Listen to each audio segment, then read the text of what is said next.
Tonight, we drift into a world forged by starlight and scarred by ages of war and wonder.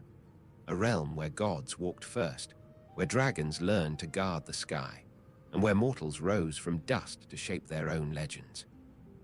This is Azeroth, a world where every tree holds memory, every ocean hides sorrow, and every shattered mountain echo tells of battles older than dreams themselves. Here, light and shadow do not simply clash. They weave, they tremble, they grieve, and they endure. Empires rise like dawn and fall like mist. Heroes stand against unthinkable darkness, and forgotten forces beneath the earth still breathe, patient as eternity.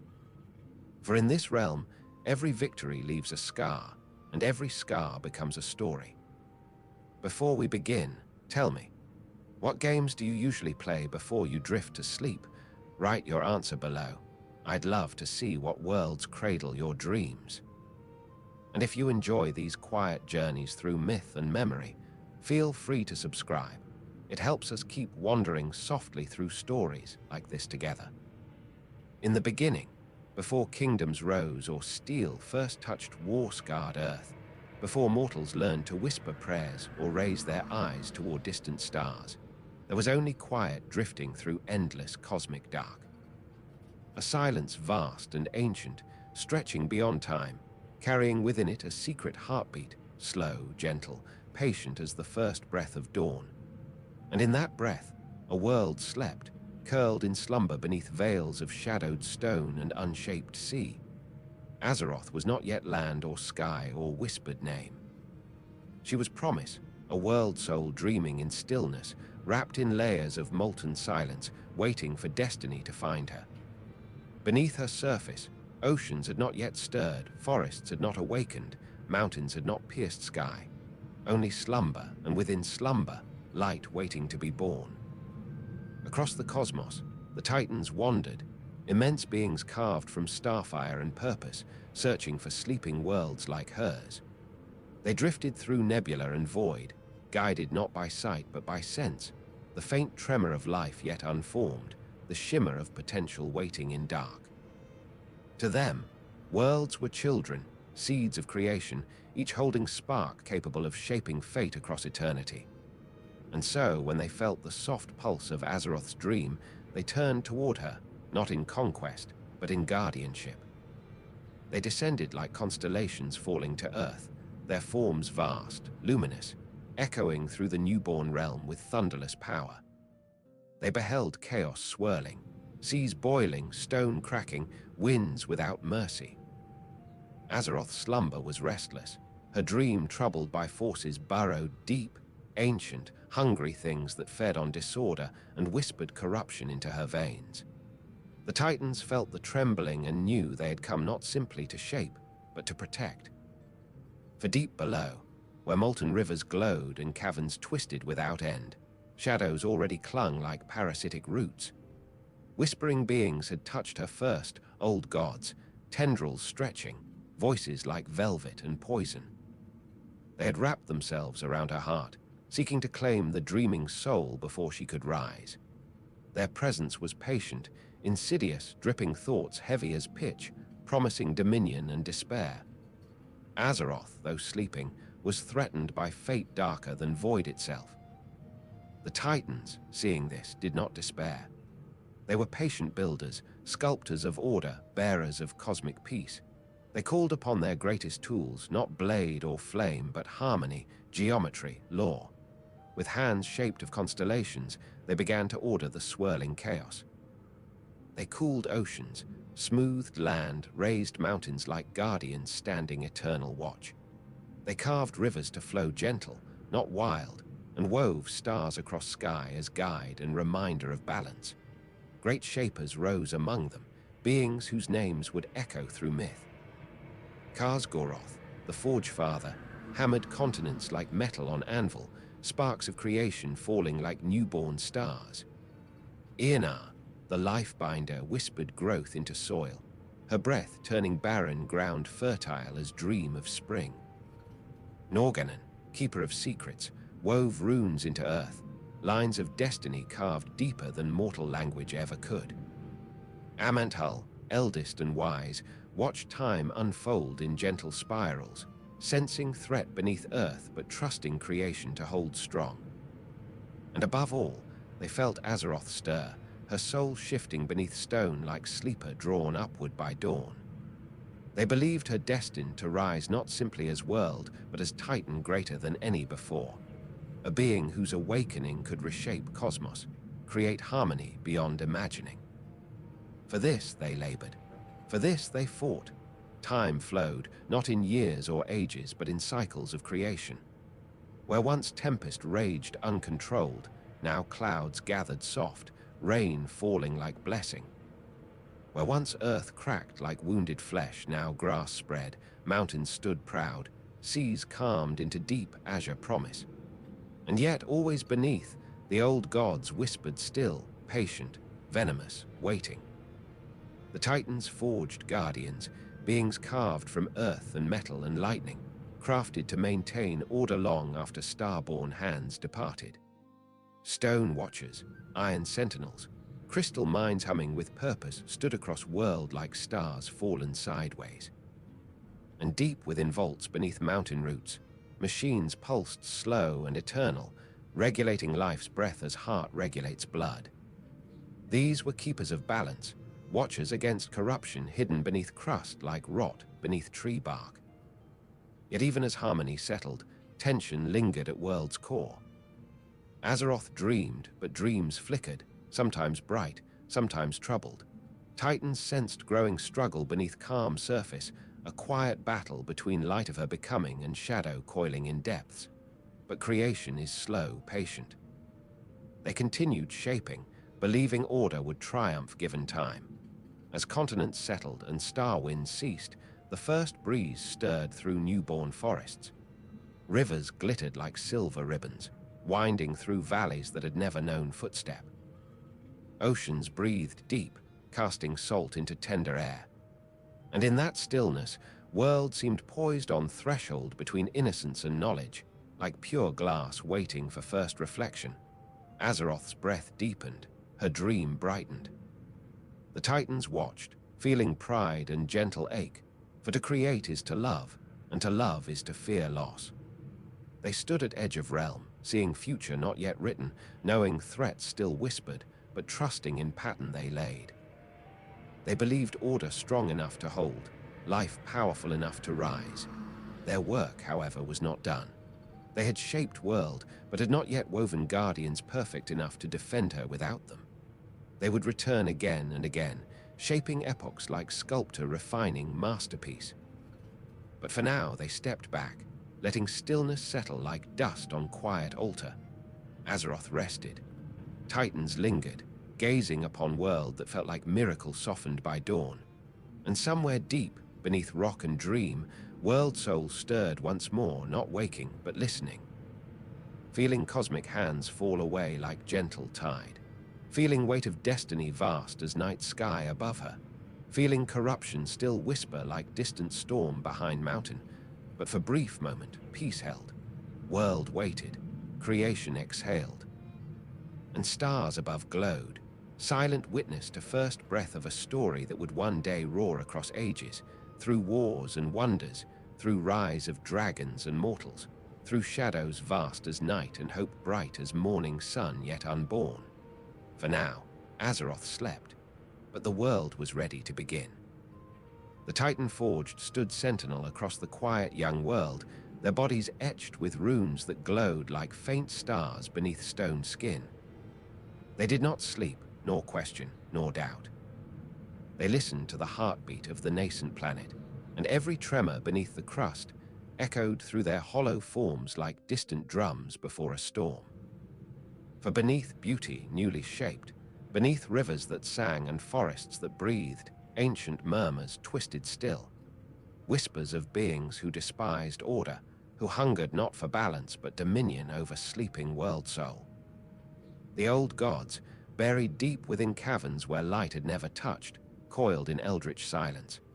They pulsed, slow and patient, tendrils threading through bedrock like roots of blasphemous trees. Their voices seeped upward in soft poison, searching for weakness. Where Titan Forged stood firm, Whispers slid past like mist, yet mist lingers, clinging, waiting. For corruption does not always roar, sometimes it sighs, sometimes it hums, seducing with promise of power and endless hunger disguised as truth. At the edge of molten seas, the Titan-forged keepers shaped guardians of wind and tide, stone and sky. Among them stood Ra, the builder of vaults beneath sands that did not yet have name, keeper of light that pierced ancient dark. Odin, carved from fury and resolve, watched sky like hawk of iron and lightning.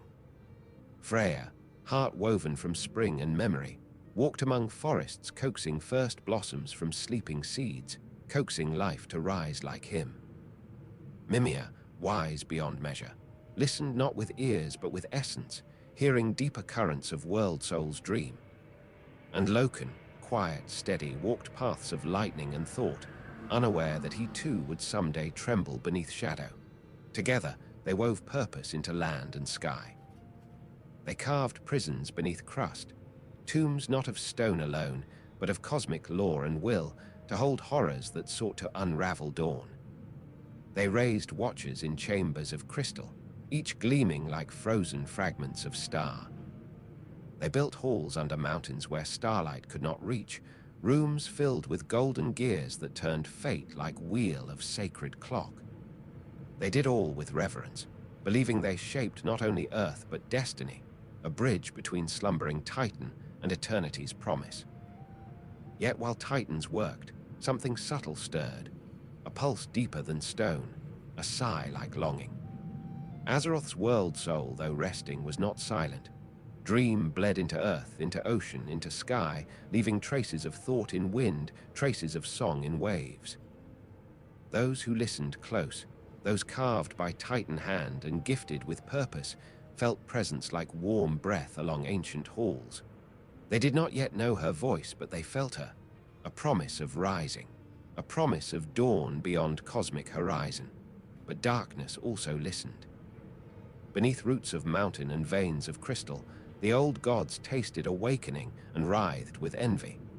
They whispered into cracks like serpents sliding through grass. They pressed madness into stone, seeped temptation into metal. They spoke in lullabies of power disguised as vision. The world is ours, they murmured to darkness, the dream shall kneel. And though Titans stood mighty, even gods cannot silence every shadow.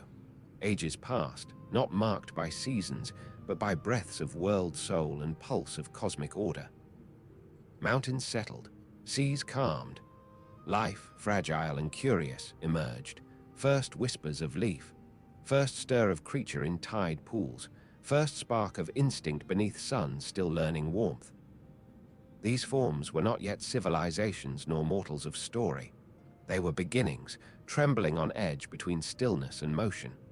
But they were sacred all the same, each breath an offering to future not yet seen. The Titan watchers observed, some with stern vigilance, others with gentle wonder. Freya placed seeds across valleys that would one day cradle forests, as tender as a mother placing newborn into cradle. She walked barefoot, letting soil remember warmth of her presence. Mimir carved fountains of memory where water would someday carry wisdom through ages. Odin stood atop crags, winds whipping cloak like banners of storm, eyes fixed outward guarding against threat unseen but deeply felt. Loken walked through halls of metal heartbeat, listening to rhythm beneath earth, rhythm that matched pulse in his own chest, though he did not yet understand why. Above them all, Titans watched from far reaches of cosmos. They saw worlds shaping smooth, saw order weaving stronger, saw balance deepen like roots. They saw their work settling into harmony. They saw peace brief, delicate as dew on morning leaf. And for a moment, they believed corruption contained, dreams safe. Yet no peace in eternal universe lasts untouched. Beneath deepest crust, the old gods whispered again, soft as breath behind ear, seductive as hunger. They reached not for world soul now, but for those who guarded her. They found cracks in purpose, in pride, in fear. They touched Loken's mind first, brush so light he mistook it for thought of his own. Doubt flickered in heart forged for certainty. It did not break him, not yet, but a seed was planted not of love for shadow, but weariness of weight. And seeds, however small, alter destiny when given time. World above continued to bloom. Rivers carved paths like stories in stone. Storms rolled across sea, thunder laughing like titans remembering home. Forests grew deep, their roots sinking into dreams of world soul, listening to heartbeat beneath moss. Time unfurled slow, and Azeroth began to hum faint melody beneath soil, beneath waves, beneath starlight that kissed mountain peaks. Silence gave way to whisper. Whisper gave way to stir. The world was waking. Soon would come dragons, born of elements, chosen by titans to hold sky and earth in balance. Soon would come civilizations, proud, beautiful, tragic. Soon would come war, corruption, redemption, endless cycles of creation and ruin and rebirth. But that was future song. For now, world exhaled peace, precious, fleeting, like stillness before tide returns. Titans lifted gaze to cosmos, content for brief breath of eternity. Keepers guarded halls, unaware storm brewed in very heart of harmony. Old gods curled deeper in shadow, weaving patient malice with artistry darker than void. And Azeroth, dreaming, rising, waiting, whispered through world like first breeze of spring, soft, gentle, unbroken, for before fire of conflict ignites, world always inhales. Before destiny shatters empires and crowns new guardians, silence gathers like dawn at horizon. And in that silence, Azeroth dreamed, and the universe listened. Long before kingdoms rose, or mortals carved runes into stone, before dragons soared or forests whispered mortal prayers, there was a time when darkness ruled not by force, but by inevitability. Azeroth's young surface shimmered with promise, its seas still settling into blue calm, but beneath, in caverns deeper than thought, older than time, a hunger stirred. It did not roar, for roaring is clumsy. It whispered, and the world listened. They came not from stars nor from flame, but from a place beyond both memory and meaning, entities older than order, older than the first breath of the cosmos, born of void where light had never dared to wander. Their arrival was not heralded by thunder or comet. They seeped, they bled into reality like ink sinking into cloth, staining the world soul before she ever saw dawn. They were the old gods. Their forms were not fixed, shadow, flesh, writhing thought given shape only by fear of those who glimpsed them. Their voices echoed in the bones of mountains, in the stillness of ocean trenches, in hollow chambers beneath continents where no sun would ever reach. They were not conquerors by sword. They were corruptors by whisper. Where they rooted, hope thinned and silence thickened like vines strangling light. Yasharj, the dread heart of blackest malice. Sethun, all-seeing gaze that peeled reason from mind. Yogg-Saron, dream-eater, sculptor of despair. Enzoth, subtle poison, patient as decay. They did not fall upon Azeroth with shouting armies nor burning sky. They simply grew, twisting into flesh and stone, spreading hunger like disease, coiling tendrils around the sleeping world soul as vines coil around fallen tree. Their presence turned soil strange, hardened air into dread. In depths where molten rivers ran, tendrils wrapped like serpents around veins of raw creation, sucking life and replacing it with void-scented decay. The land above felt it first as tremor, slight and constant, like breath caught in throat of world. Then came change. Pools of tar bubbled up in places once calm. Sky dimmed without clouds. Wind stilled as if afraid to carry voice of freedom. Strange shapes crawled from chasms, neither born nor created but exuded from living corruption. They skittered across young forests, leaving bark blackened, leaving soil sighing as if wounded. They devoured not life alone, they devoured certainty. Nothing grew where shadows lingered long. Song of earth distorted, as if melody forgotten mid-note. And still, old gods whispered promises into stone, into root, into sleeping soul beneath layers of creation. They offered power not earned but taken, order not given but shattered. They fed on fear and doubt, and fear ripened quickly in places untouched by sun. When Titans returned and beheld this infection coiled around world soul, their sorrow shook cosmos. This was not mere threat. This was assault on future woven into core of creation. Amantul, oldest and wisest, saw tendrils burrow deep around the unborn Titan within Azeroth and felt grief heavy as collapsing star. Yet grief did not soften resolve. With thunder that echoed across constellations, he reached down, hand vast as sky, and tore Yashaj from world like surgeon removing rot. And earth screamed. The wound gaped vast, oceans boiling, mountains crumbling as tendrils ripped free. The world buckled, gasping in agony, for corruption had rooted not just in soil but in veins of dreaming soul. Where old god flesh tore away, a scar pulsed, raw, catastrophic, and void seeped still like venom refusing to be exiled. Titans saw truth and trembled. To tear old gods free would kill world they wished to save, so they changed their war. No longer would they rip darkness out. They would cage it, bury it. Lock it beneath forests and deserts, beneath oceans and polar ice, beneath temples built not to praise but to imprison. Yogg-Saron forced beneath frozen north, beneath future tundra where snow would fall like sorrow. Seathun bound in desert cradle where sand would swallow secrets. Enzoth sunken in abyss blacker than night. Yashaj removed, left scar that bled pain into eternity, the wound that would become continent broken, the breath of hatred carried long after flesh gone. Titan-forged armies marched not to conquer, but to cleanse. They reshaped land where corruption pooled, turning pits to mountain spines, turning tears in earth to vast basins that would one day cradle ocean. They chiseled seals into stone, runes that glowed like stars trapped in marble. They forged watchers to guard prisons, gatekeepers with hearts of crystal duty, sworn against nightmare. And when all was done, when old gods lay buried in eternal half-death whispering still from abyss, Titans rested, not in ease, but in uneasy vigil. For they felt whispers even then, faint as memory yet sharp as blade waiting time. Old gods did not die. They slept as world souls slept, pulsing like bruise beneath skin of universe. Their tendrils, though bound, still tasted edges of thought in those who kept watch. Loken felt weight of silence heavy, doubt creeping soft around heart like creeping tide. Odin's vigilance sharpened to severity, as though only iron could defy shadow. Mimir guarded knowledge fiercely, knowing even truth could break mind under wrong whisper. Above, world calmed again. Sky brightened. Forests dared to breathe.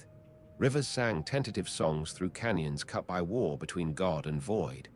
But beneath stillness, echoes lingered. Corruption is patient.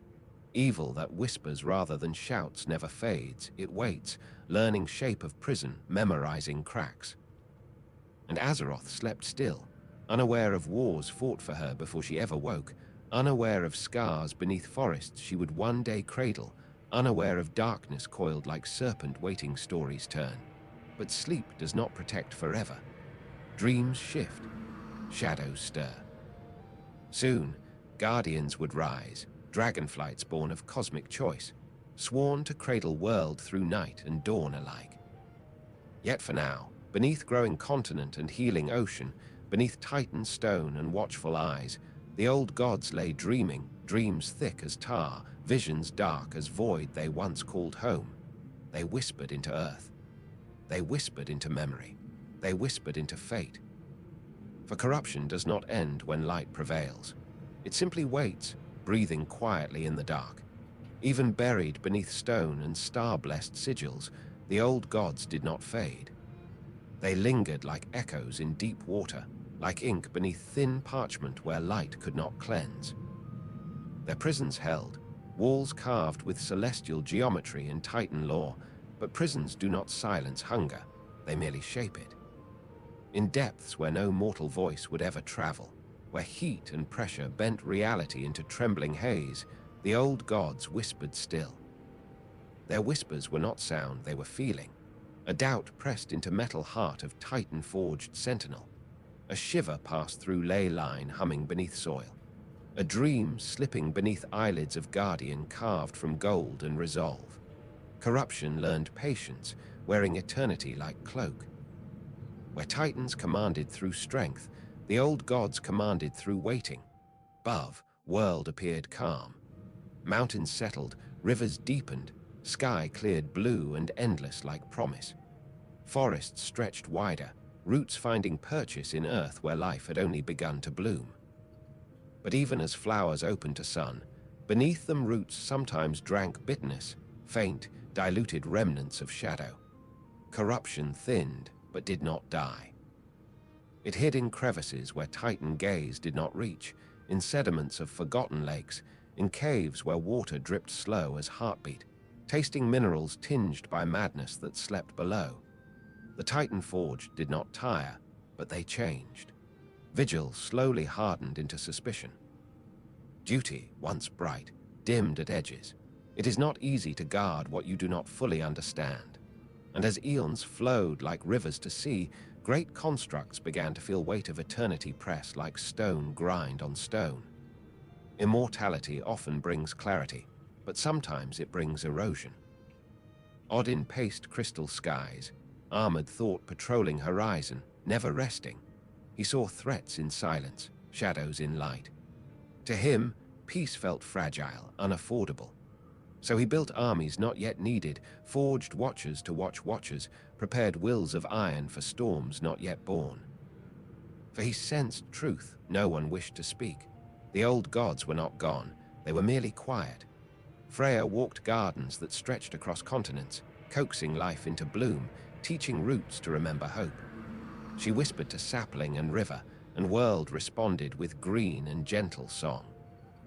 Yet even she felt faint trembling beneath soil sometimes, a pulse out of rhythm with life.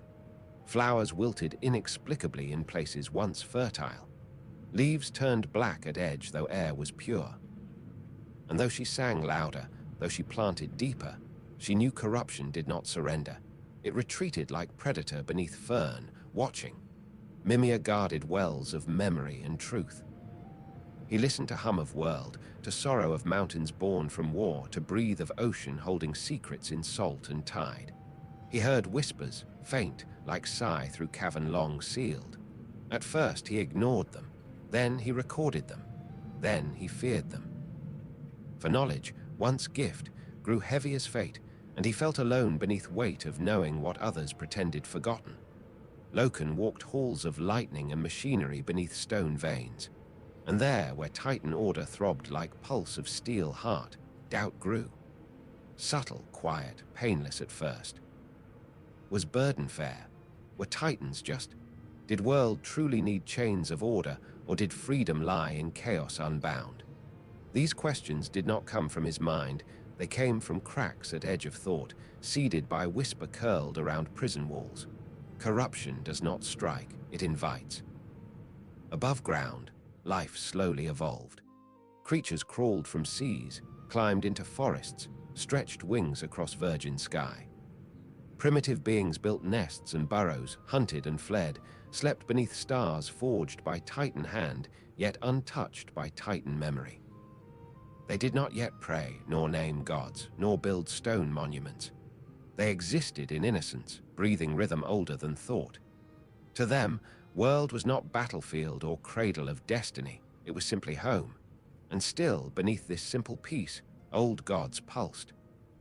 They twisted dreams of deep-swimming beasts, turning instinct strange.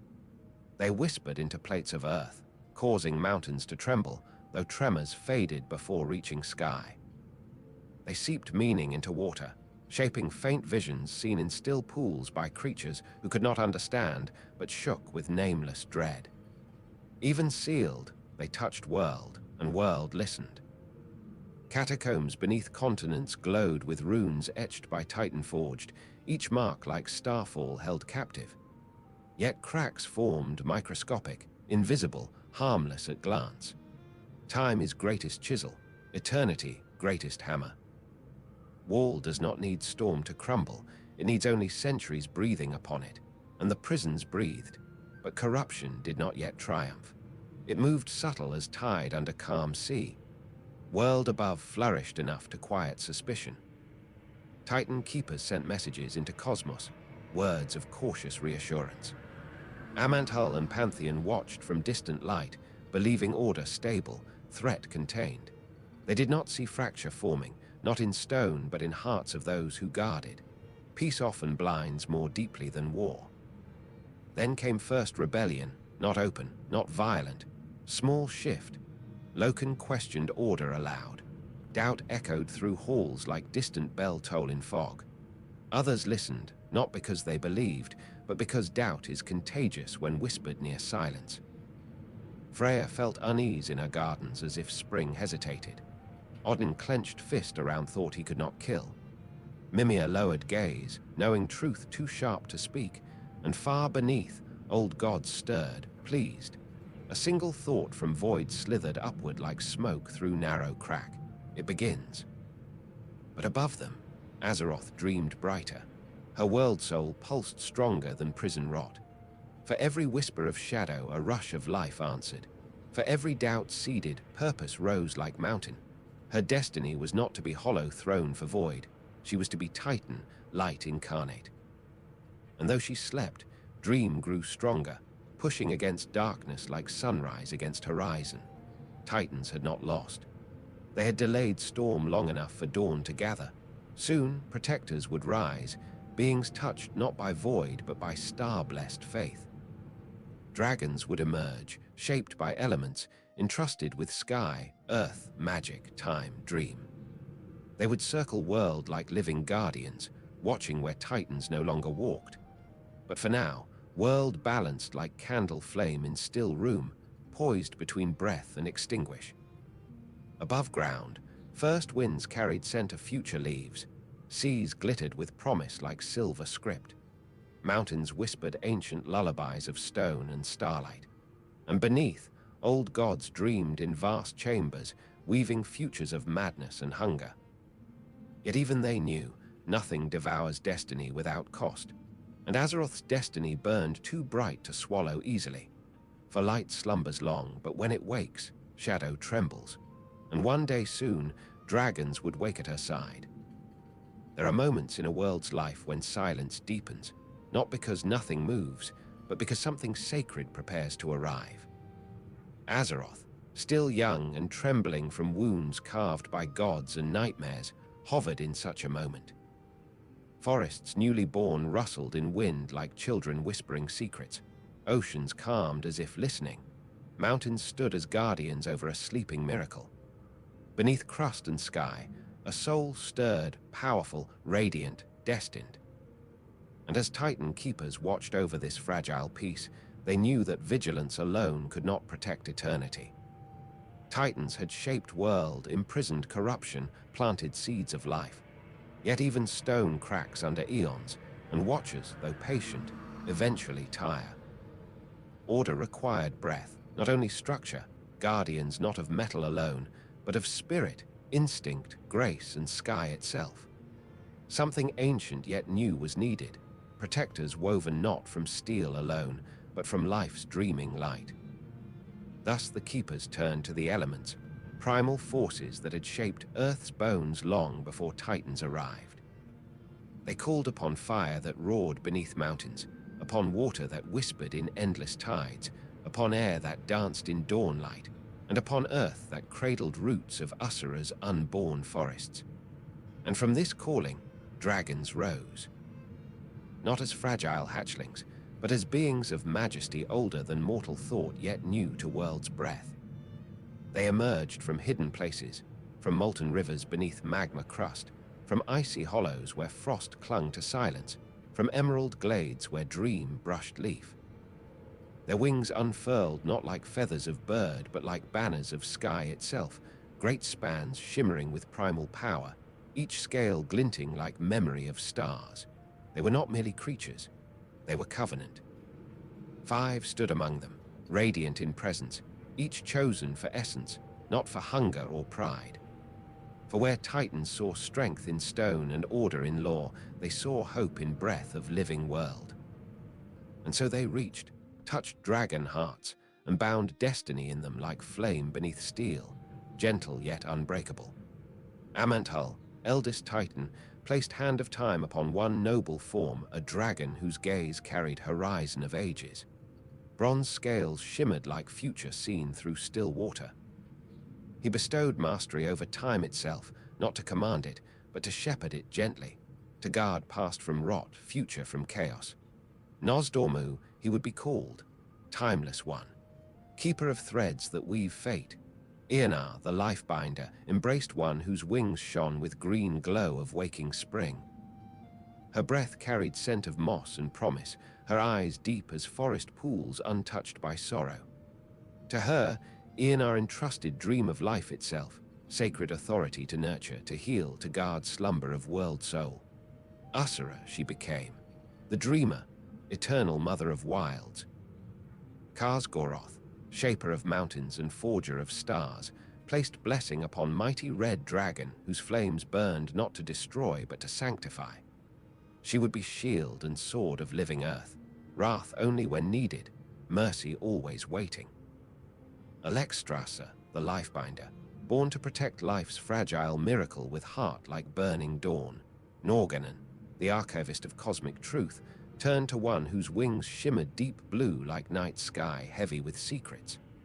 In him lived curiosity, vast as ocean, mind sharp as obsidian blade. To him, knowledge was river. To him, magic was breath. He received guardianship of arcane and mystery. Maligos, the spellweaver, destined to keep magic in sacred balance. And Odin, stern watcher of skies, gazed upon dragon whose fury burned like storm, whose pride roared like thunder across cloud-choked heavens. Strength incarnate, fierce protector, Stormheart. Odin granted mastery of skies, storms, majesty of wrath tempered by duty. Neltharion, the Earth Warder, chosen to guard deep places, roots of mountains, veins of world, 5 aspects, 5 pillars, 5 breaths of destiny. With Titan power flowing through them, they roared as one sound like birth of stars, echo shaking mountains, rolling ocean into bowing tide. Lesser dragons gathered, wings folding in reverence, scales shimmering like jewel mosaics under dawn. They bowed not in fear but in awe, for they felt power not as threat but as promise. A promise that world would be guarded, skies watched, dreams tended, time held gently, earth shielded from shadow, dragons spread across continents. They took roost in spires born not of mortal craft, but of peak and cloud. They soared through winds untouched by mortal breath, seas glittering beneath like sky made liquid. They flew not for hunger of flesh, but hunger of horizon, drawn by instinct ancient as sunfire. They watched storms gather, mountains tremble, rivers carve infant paths through soil. They learned land's heartbeat. Freya walked forests, Usura beside her in emerald dream unseen by mortal eye, planting groves sacred beyond thought. Maligos flew across places where ley lines wound, learning pulse of magic that coursed beneath earth like blood. Alexstrasza landed among early life, touching small creatures gently with nose, watching them run, watching them grow. Neltharion dove deep beneath mountains, feeling pulse of magma like heartbeat of world, binding earth to his will. And Nozdormu, he watched time. He saw not only what was, but what might be. He glimpsed threads twisting like river currents, future fragile as dew on leaf. He saw danger not yet born, he saw heroes unborn, tragedies yet to roar, victories that would be carved from sorrow. And though he saw, he spoke little. For to know future is to carry burden deeper than death. For a time, peace reigned. Dragons were not worshipped, there were no mortals to praise or fear them yet, but world itself knew their presence. Rivers flowed truer, winds steadied, magic pulsed brighter, forests thrived, corruption beneath earth recoiled, hindered by harmony above. Old gods whispered still, but whispers grew thin, frustrated like serpent trapped beneath stone warmed by sun. Dragons built lairs of wonder, caverns veined with crystal, peaks carved by wind into thrones of sky. Their children learned to hunt, to fly, to speak in roars that shook pine needles loose. They learned lore passed from Titan, lore passed from dream. Their purpose was grand, but purpose did not chain. It guided like riverbed guiding river, free yet held, and beneath all, Azeroth dreamed deeper. Dream brightened like gem polishing under gentle thumb. She felt dragons as guardians in her breath, like warm wings shielding cradle. She felt earth mend, sky strengthen, magic sing in harmony like choir of stars. Yet fate does not grant peace without testing. Harmony, once established, calls shadow to challenge it. Void does not sleep forever. Old gods do not forget. They watched dragonflight soar, and envy coiled. They scented Titan power in dragon scale and desired to break it. They tasted pride in Neltharion's heart, and new pride ripens into fall. They whispered faintly, threads of temptation drifting through rock. They dreamed of corrupting protector into instrument of ruin. For light creates guardians, but shadow creates tests. And so, worlds stood poised in fragile grace, dragons circling azure heavens, Titan forged guarding deep vaults, forests breathing, oceans whispering lullabies across shore. Peace was not end, it was in hail before coming storm. But for now, dragons flew. Their wings cast shadows across mountains vast as fate, their roars echoed across valleys that would one day know mortal song. They believed themselves eternal. They believed purpose unshakable. They believed world safe.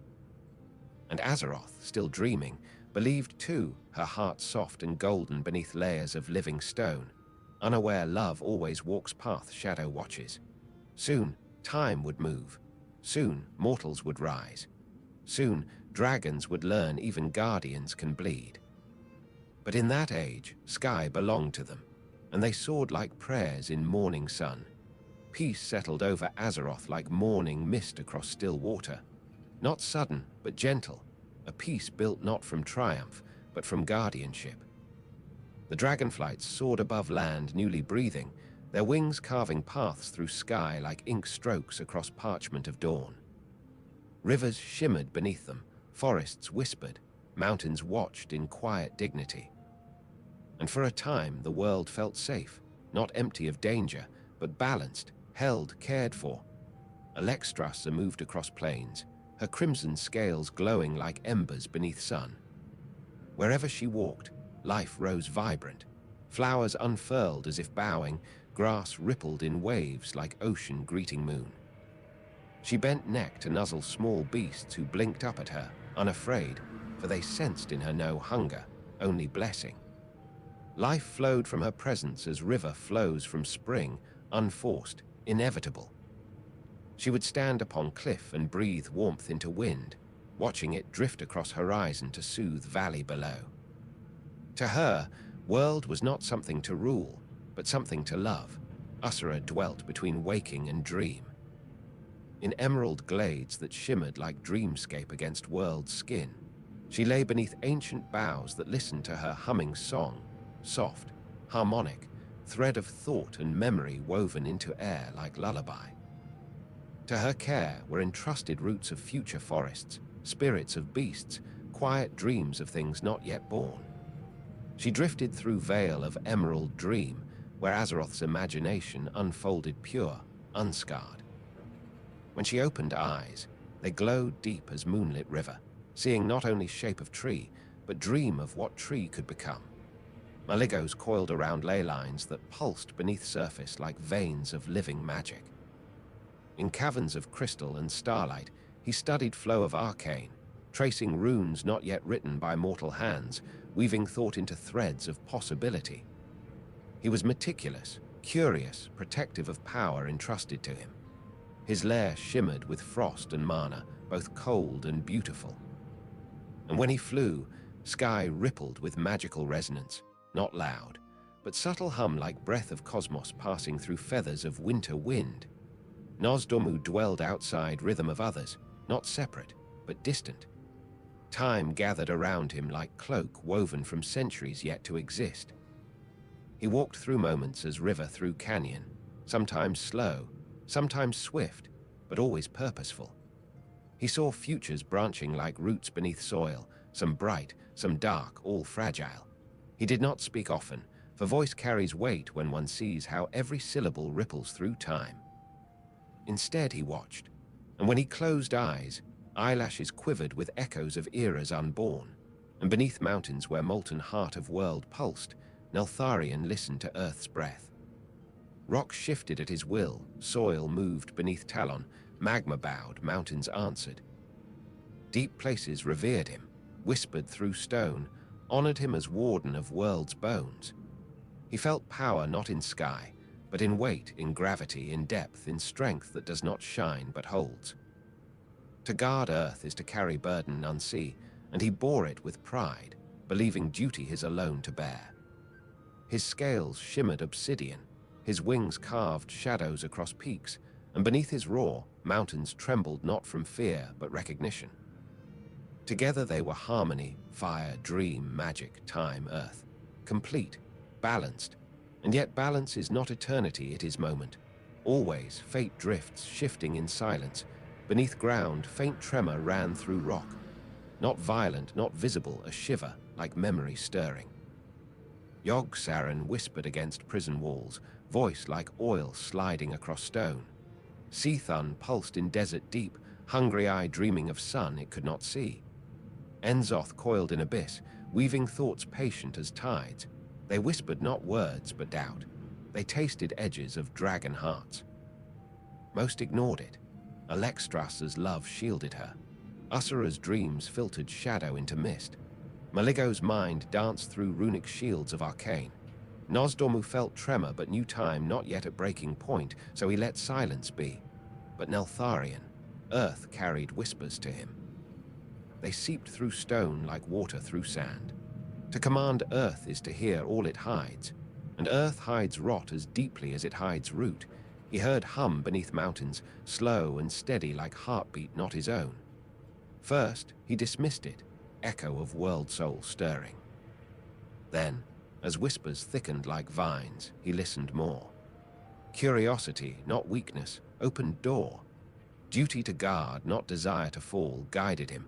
He thought he must understand threat to destroy it. He believed knowledge would strengthen faith, not fracture it. But shadow is cunning. It does not strike where strength is lacking. It strikes where strength is isolated. Neltharion stood alone often, deep beneath surface, bearing weight of guardianship few understood. And isolation invites whisper, as winter invites frost. As eons unfolded gentle as leaves breaking earth in spring, mortals began to appear small, fragile, curious beings who built nests, hunted, gathered, dreamed in quiet. Dragons watched them, silent and patient. Some dragons felt affection like pulse in wing, fascination with life so tiny yet determined. Others watched with mild indifference, amused by creatures who mistook forest for world entire. Alexstrasza smiled upon them, breathing blessing into their future without their knowing. Usura brushed dream of animals and early thinking minds, cradling them in gentle slumber. Maligos monitored arcane currents, watching mortals unaware magic slept beneath their feet like coiled serpent or sleeping river. Neltharion protected from deep threats they never saw. And Nosdormu saw futures where mortals might shape world in ways even dragons had not foreseen. World turned, stars shifted, ages passed, and dragons, like mountains, believed they would stand forever. But destiny waits for no guardian, and it was moving still, slow as tectonic shift, inevitable as dawn, for deep beneath, old gods watched dragonflights with envy sharpening into strategy. They saw Neltharion's isolation, his burden, his pride forged into armor but carrying fissure of solitude. They tasted passion of Alexstras's love, knowing love wounds deeper than hate when broken. They studied Usura's dream, knowing dreams are doors and doors may open both ways. They felt arcane pulse under Maligos, knowing knowledge cracks when pressure rises. They watched Nozdormu's gaze on future, knowing knowledge of doom does not always prevent it. Sometimes it ensures it. Just as Titans had known, shadow waits. And where shadow waits, destiny blooms in contradiction. Guardians must fall for new guardians to rise. Worlds bleed before they heal, stars dim before they ignite again. But before tragedy there was wonder. Before betrayal there was devotion. Before madness there was beauty. Dragons soared still, wings stretched like bridges between heaven and earth. They roared not in warning but in joy, their voices rolling like praise across valley and sea. They believed themselves eternal defenders, chosen, blessed. They believed purpose unshakable. And world believed with them, breathing peaceful beneath watchful sky. Azeroth slept still, deeper than before, not unaware of shadow but trusting in guardians forged from celestial fire. She dreamed green worlds, blue oceans, golden futures, destinies woven through centuries with gentle hand. And in her dreaming, dragons shone bright, jewels set in crown of eternity. Yet deep beneath, a subtle fissure widened by whisper no louder than sigh. Madness did not rise like storm, it seeped like mist. And while stars watched, while forests breathed, while ocean murmured lullabies against shore, shadow touched edge of guardian heart. And so began quiet prelude to sorrow, slow, patient, hidden beneath wings of peace. But still in that age, dragons were radiant. Still, skies were sacred. Still, hope soared. For light does not fear coming night. It simply burns, knowing dawn will return. And dawn, though distant, waited, watching, breathing, preparing. Before mortal kingdoms unfurled banners upon wind-swept hills, before steel rang beneath castle walls, Azeroth knew an age older than parchment, older than song. An age when moonlight touched only wild forests and oceans unscarred, when the world still breathed in slow, ancient rhythm. This was not a world of men or dwarves or orcs. It was a realm of titanic stone vaults, emerald dreaming, and moon-blessed children who walked beneath eternal stars like living echoes of divinity. In those earliest days, the world was vast and quiet. Seas shimmered like glass beneath silver moons, and forests stretched in endless hush, deep and twilight-lit, as though the world itself preferred whisper to voice. Magic was not yet scholar's craft. It was breath of earth, pulse of rivers, heartbeat beneath moss. And at the heart of this primal beauty stood beings destined to shape dawn and disaster in equal measure. The Kaldore, the children of Elune, they arose not in battle nor conquest, but in wonder. Their first cities were forests, their temples woven from branches that bowed to starlight. They did not hunger for crown or throne. They sought only communion with moon and dream, believing themselves chosen not to rule earth, but to understand it. Their eyes glowed faint silver, carrying reflection of night sky. Their hearts beat with patience learned from centuries lived beneath ancient boughs. Their souls listened to river and wind as a mortal priest might listen to prayer. At center of their world, cradled in forest like jewel in velvet, lay the well of eternity, a shimmering lake of cosmic power, pulsing with raw essence of creation. It glowed like fallen star water, whispering secrets of infinity to those who dared listen. To the Kaldore, it was gift, miracle, proof of Elune's love. They bathed in its radiance and felt life lengthen, breath deepen, senses sharpen until starlight itself seemed to sing in veins. The forest thickened around its shores, lush and sacred, as though life huddled near source of all things. Yet gifts rarely remain unchanged by mortal hand. Curiosity, that oldest root of triumph and tragedy, took hold. Some Kaldore, born with brilliance sharp as moonblade, felt power in well call not only to heart but to ambition. They were the highborn, those who believed they were chosen not to guard power, but to wield it. They studied arcane currents that swirled like galaxies beneath surface, learning to shape light and bend magic like bowstring. Their cities grew radiant, marble rising like frozen moonlight, towers reflecting stars' cold beauty. And with power came longing not for harmony, but for mastery. While Highborn lifted ivory spires, the rest of night elves walked forest still, their feet soft on roots, their prayers soft to moon. Among them strode figures mighty and wise, druids guided by dream, huntresses swift as quiet wind, priestesses who listened to sacred murmur beneath well. These Kaldore saw arcane as river that must flow, not be damned. They feared stillness in power, for stillness invites stagnation, and stagnation invites corruption. Yet Highborn did not heed, for when one stands too near sun, shadows behind go unseen. Beyond Kaldore domains, another empire thrived, ancient as night itself, fierce and primal, the Trolls. Their kingdoms stretched across jungles and plateaus, stone pyramids rising like teeth of earth towards storm-wreathed skies. The Zandalari held knowledge older than elven cities, wisdom carved into stone from first shaman's breath.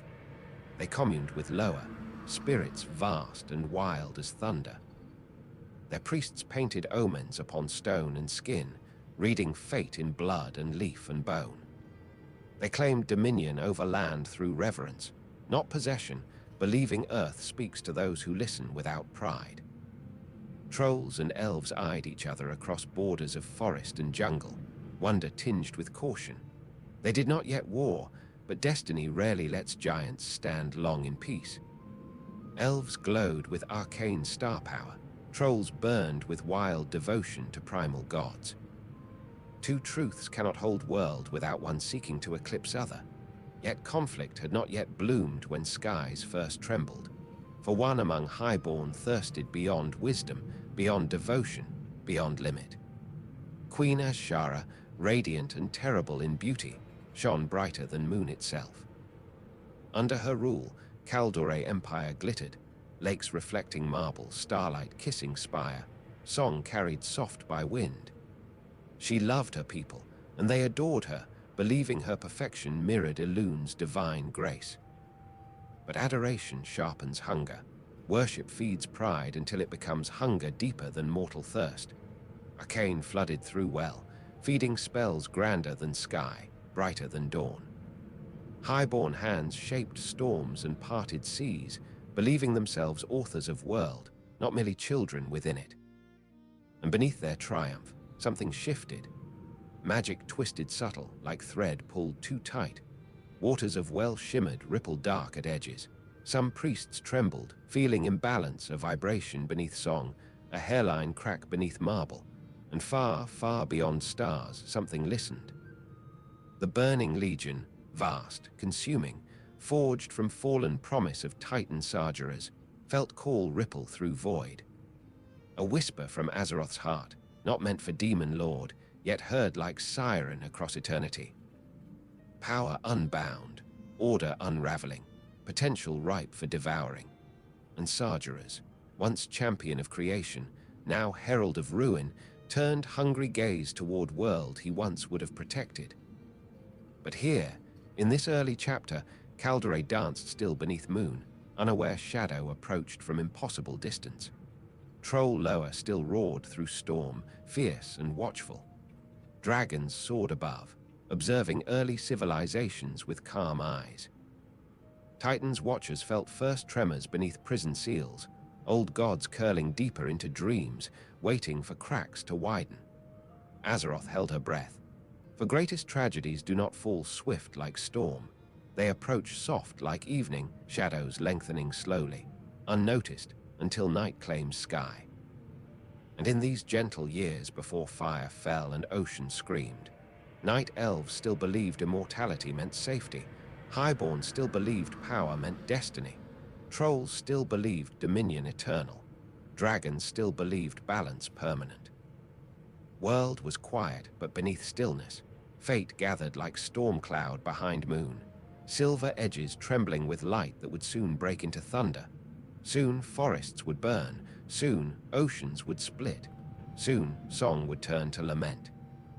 But for now, history rested in starlight, unsuspecting, magnificent, fragile as first dream before waking. Night settled gently over Kaldore lands, and stars glimmered like silver seeds scattered by a patient hand across eternity. Beneath their glow, palace terraces shimmered, waterfalls whispered like silk over marble steps, and lantern light drifted along bridges carved from moonstone. In that age, beauty hung in air like perfume, fragile, intoxicating, unaware it stood on edge of unraveling. No one feared shadow, for they believed themselves eternal. Yet eternity, when held too tightly, becomes brittle. Queen Azshara walked her halls as living starlight, her voice soft as midnight tide, her gaze deep as ancient well whose reflection crowned her throne. To many she was grace. To some, she was perfection. To a few who listened closely to tremor beneath magic's hum, she was warning waiting to be spoken. Her highborn gathered close, robes shimmering with enchanted thread, arcane power curling around fingers like captive moonlight. They whispered of destiny, not in reverence, but ambition. They dreamt of empire without horizon, of power without equal, of divinity not served but claimed. For the well of eternity pulsed louder now. Its waters glowed brighter, currents swirling like galaxies seeking alignment. It whispered, not gentle like before, but alluring, insistent. Those who listened too deeply felt their hearts quicken, pride swell, vision sharpen with hunger. And Azshara, who sat nearest its power, heard whisper not as echo but as invitation. When she closed her eyes, she felt universe bend around her name. When she breathed, arcane rose like tide. She believed herself chosen not to steward world, but to refine it, reshape it, elevate it. She loved her people, but love warped by pride grows sharp at edges. Far from glittering palace, druids in twilight groves knelt beside quiet pools, feeling disturbance ripple through dream like sigh from wounded heart. Malfurion Stormridge, first to walk emerald dream under Ussura's gentle guiding gaze, felt Well's hum twist. Where once it sang promise, now it vibrated with strain as though thread pulled tighter than fate intended. He watched leaves tremble though wind slept, listened to roots whisper as if uncertain beneath soil. Nature rarely lies. When it trembles, one should listen. Illidan, Malfurion's brother, listened too, but differently. Where Malfurion felt warning, Illidan felt wonder. Arcane coursed through his veins like fire through riverbed. He saw not danger, but potential. Power shimmered around Calderay like frost on starlit grass, begging to be shaped, commanded. To him, magic was language of stars, and who better to speak it than those who lived beneath their glow? He loved his people fiercely, loved his queen deeply, loved power naturally. And love, when tangled with ambition, becomes tangled with fate. The well brightened, waters glimmering with impossible radiance. Highborn performed rituals under Azshara's blessing, summoning energies with circles of runes and voices raised like hymns to cosmos. Their spells bent reality, opened cracks in air where threads of power shimmered like spider silk bridging worlds. At first, it was triumph. Then, it was invitation. Then it was breach. Cross stars, Sadra's felt call again, louder now, urgent, a beacon of unguarded promise. The burning legion turned as one, demonic hosts sensing weakness like predators scenting wounded prey. To them, arcane was door, arrogance, key, desire, path. Sadra's did not rage, he smiled, a furnace sadness twisted into hunger. For he had once loved creation, and its brilliance breaking now only fueled his conviction that all light must be purged. Back on Azeroth, sky shifted. Stars flickered as if holding breath. Air shimmered over palace lakes, surface trembling though no wind stirred.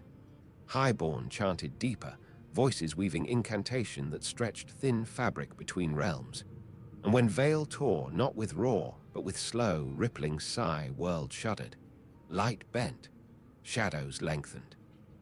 Something vast peered through rift like eye opening in eternity's night. Demons poured like liquid flame. Infernals fell from heaven's trailing smoke and sorrow. Fell fire licked trees into ash, stone into molten despair.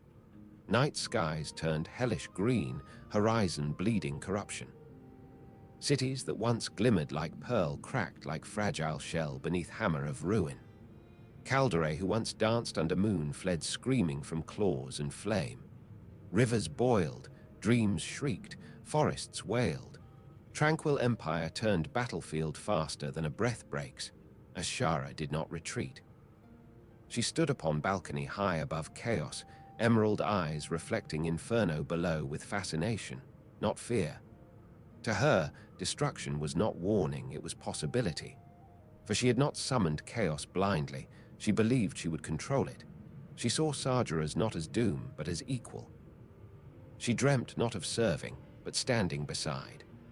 Pride, once crown, now became shackle fastened by her own desire.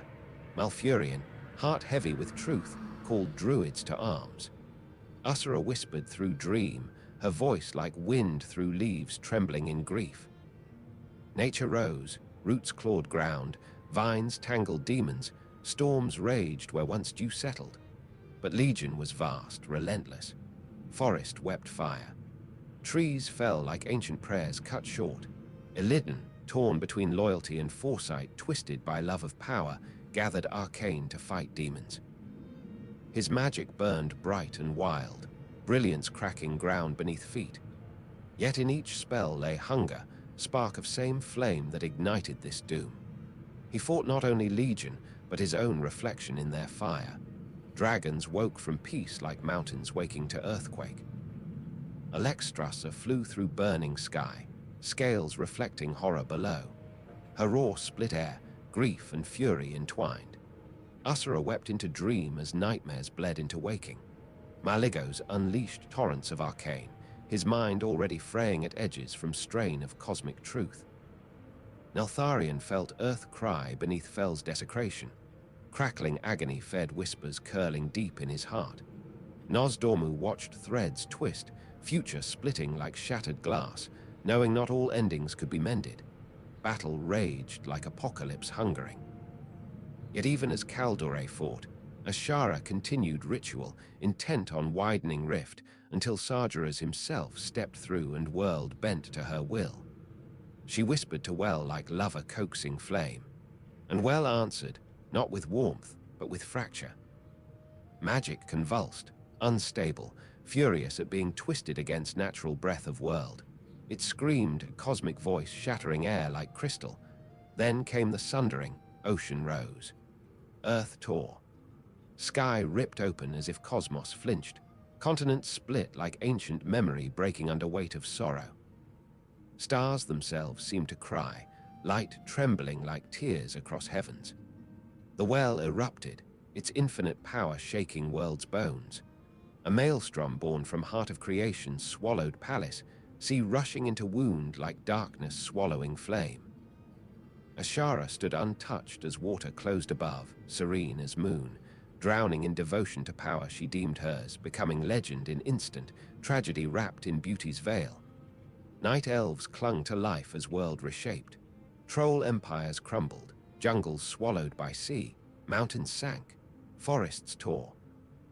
In this chaos, survivors emerged, battered, grieving, changed forever. Arcane was no longer blessing, it was wound. Magic became words spoken with caution, with fear. Calderay turned from Well's ruin, from arrogance that shattered star-blessed paradise, and swore oath to never again wield arcane freely. Druids guided, priestesses mourned, warriors swore to guard what remained. Dragons circled shattered world, wings heavy with sorrow. Balance fractured, duty deepened. Neltharion, heart cracked by whispers and stress of earth's agony, carried burden none saw, and somewhere beneath his scales, seeds of madness rooted deeper. Azeroth survived, but world was changed, broken, scarred, reborn beneath roaring sea and silent stars. For civilizations do not fall in single moment, they fall in echoes, pride, ambition, desire, grief, unraveling like tapestry thread by thread. And history remembers not only what was destroyed, but what endured. Forests still breathing, moon still shining, dreams still whispering, hope trembling yet unbroken in hearts of shattered people. The age of innocence was gone. The age of endurance began. Long after oceans swallowed ancient empires and forests healed beneath slow centuries of moonlight, Azeroth knew a fragile quiet. New kingdoms had risen, human stone walls where once only leaf and starlight reigned, dwarf halls echoing with hammers deep beneath mountain roots, elven groves still mourning the memory of a broken well. Peace was never absolute, but it was enough for people to dream, to plant, to build, to believe dawn would always follow dusk. Yet history moves like tide, it recedes, only to return with storm. Where once the old gods whispered madness beneath earth, now a different shadow stirred in silence above frozen wastes. Far to the north, where wind scraped bare mountains and snow fell as though sky shed its tears in endless grief, destiny coiled in stillness. There, in a land untouched by sun's warmth, the next sorrow awakened, not born of arcane arrogance, nor summoned by mortal pride, but forged as weapon of cosmic hatred. The burning legion, thwarted and humiliated after sundering, did not forget. Demons nurse vengeance like embers protected beneath ash. They sought entry into world again, but brute force had failed. Now they chose a subtler door, one carved not through power, but despair. If they could not shatter Azeroth from without, they would corrupt it from within. They would turn life against itself, hope against memory, breath against heart. And so, far beneath sky heavy with frost, a prison of ice was shaped, not by mortal craft nor by chance, but by legion will. It was a throne, jagged and silent, formed from frozen essence of worlds broken before. Within its heart, soul was bound, ancient, tortured, wicked. Nergal, orc shaman once proud, twisted by betrayal and flame, now reshaped into something new, something hollow and terrible. Pain carved into him became hunger, sorrow fermented into hatred. His flesh dissolved, only will remained razor-edged, eager to wound. He became not king, but whisper, a presence cold as endless night. He became the Lich King. Trapped in the icy crown, his thoughts spread like frost across mirror, slow at first, delicate, invisible. But frost always thickens. It spidered outward through frozen air, through drifting snow, through wind that carried faint echoes of his will across wastes where no steps fell. Even mountains shivered, though stone has no heart to fear. Scattered fragments of armor and frozen metal drifted down from sky like dark stars falling. They were not relics, they were seeds. Where they landed, shadows took root. Ice cracked, ground pulsed cold. And from deathly silence, first whispers rose thin as breath on winter glass, soft as regret remembered in still night. They were voices not of life, but of yearning, yearning not to return to flesh, but to escape weight of death through obedience to frostbound will. Then came Frostmourne, blade carved not with steel alone, but with grief etched into edge. Its metal gleamed not bright, but hungry. It waited like predator beneath still snow, holding promise not of power freely given, but of power traded soul for might, memory for command, warmth for destiny cold and merciless. To touch it would not cut flesh, it would cut fate. The Lich King, newly bound yet more ancient than grief itself, reached outward. His voice was not scream nor roar, it was silence speaking. And silence, when filled with will, is more terrible than thunder. He touched dead ice, and ice listened. He touched forgotten bones beneath snow, and bones stirred. He breathed frost into lifeless air, and the air carried obedience like secret long buried. Across glaciers, where no heart beat and no bird flew, shapes began to move, first a crawl, then a stagger, then a march. Corpses frozen in solitude rose slowly, shaking snow like dust shaken from forgotten book. Their bones creaked with memory of life, their eyes glowed faint, ghost-light blue. They did not breathe, they did not fear, they obeyed. Thus came first murmurs of the scourge, not army yet, but promise of one. They wandered wastes as if searching for purpose deeper than death, and purpose found them in whisper of king who was not man. Each step they took, frost spread across stone. Each hand they raised, life dimmed from air. Death walked again, not natural, not peaceful, but haunted, driven, enslaved. Far beyond snowfields of Icecrown, mortal kingdoms prospered unaware. In Lordaeron, bells rang from spired towers, markets bustled with life's small joys, children played under sun without fear of tomb. Priests prayed at altars warmed by torchlight, warriors trained in courtyards where sparring echoed like heartbeat of nation confident in peace. In Stormwind, banners fluttered, proud and golden. In Quel'Thala's, high elves shaped magic like song. In Ironforge, dwarves carved stone stories. Across land, candles burned bright against dusk. None knew cold eyes were already watching from far horizon, counting each breath they would one day still. But evil rarely begins sudden. It starts as rumor, as breath, as shadow where none should fall. Strange chill drifted south with winter wind. Animals fled forests not yet touched by frost. Seers dreamed uneasy dreams, visions of crown of ice, of sword that devoured warmth, of field where no leaf stirred though no winter storm blew. Some dismissed as superstition, some prayed in doubt, but truth does not need belief to grow. Soon came plague, subtle as whisper at first. Crops withered without sickness, grain turned to dust as if kissed by cold instead of rot. Villagers fell ill not with fever but with stillness. Eyes dulled, hearts slowed, breath quieted. Priests laid hands to heal and felt warmth flee from fingertips into patients' chest as if stolen. And when those villagers died, they did not lie still, they rose. Fear spreads faster than frost, but denial often spreads faster than fear. Many believed natural illness. They buried dead with prayer. But graves do not hold what death does not own. Beyond mortal sight, in halls of shadow carved in glacier like cathedral of eternal night, the Lich King listened to first cries of panic, and he smiled, though smile was not gesture of joy, but deepening of hunger. His power grew with every soul claimed. His whispers grew louder. Scourge marched not yet in armies, but in numbers swelling like tide beneath moon not yet seen rising. Ice crowns whirled in silence before storm. Kingdoms celebrated harvest while seeds of ruin sprouted beneath snow. Even dragons sensed shift. Alexstras's heart chilled by wind she had never feared. Ussura's dream touched by flicker of nightmare cold. Maligo's too lost in grief to notice fully.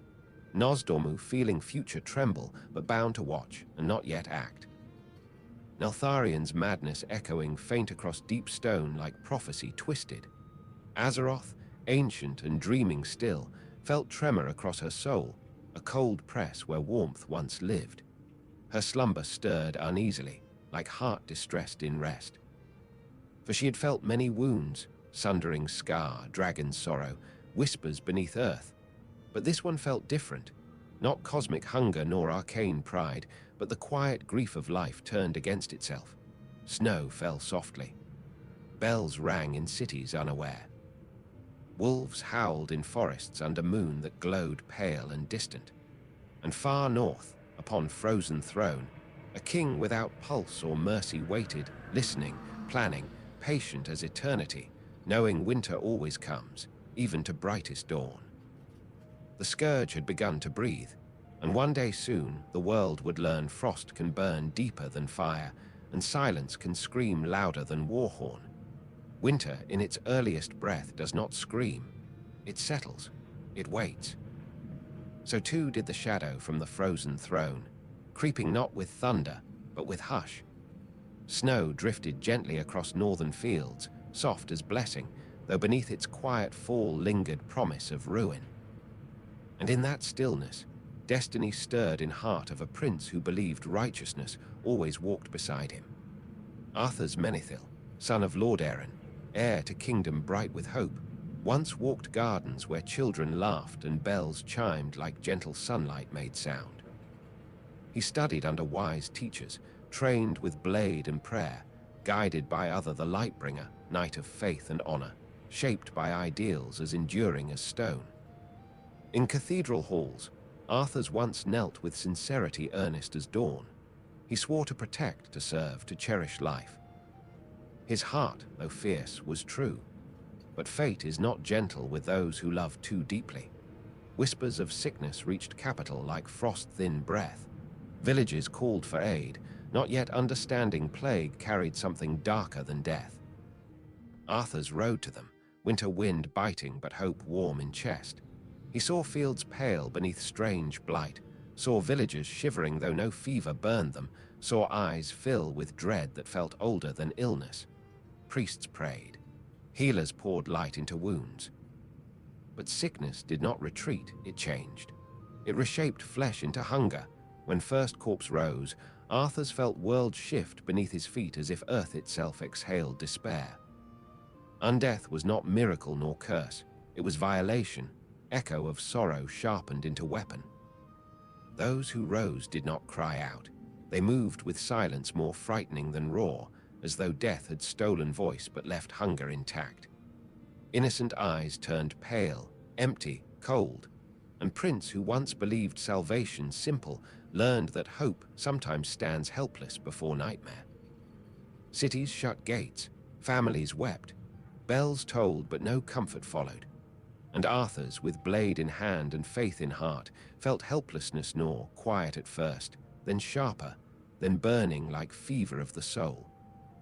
He vowed to protect his people, not in vague promise, but in fierce oath carved deep in spirit. No cost too high, no sacrifice too great. He would save them. He must. Yet when determination grows sharper than wisdom, shadow finds door.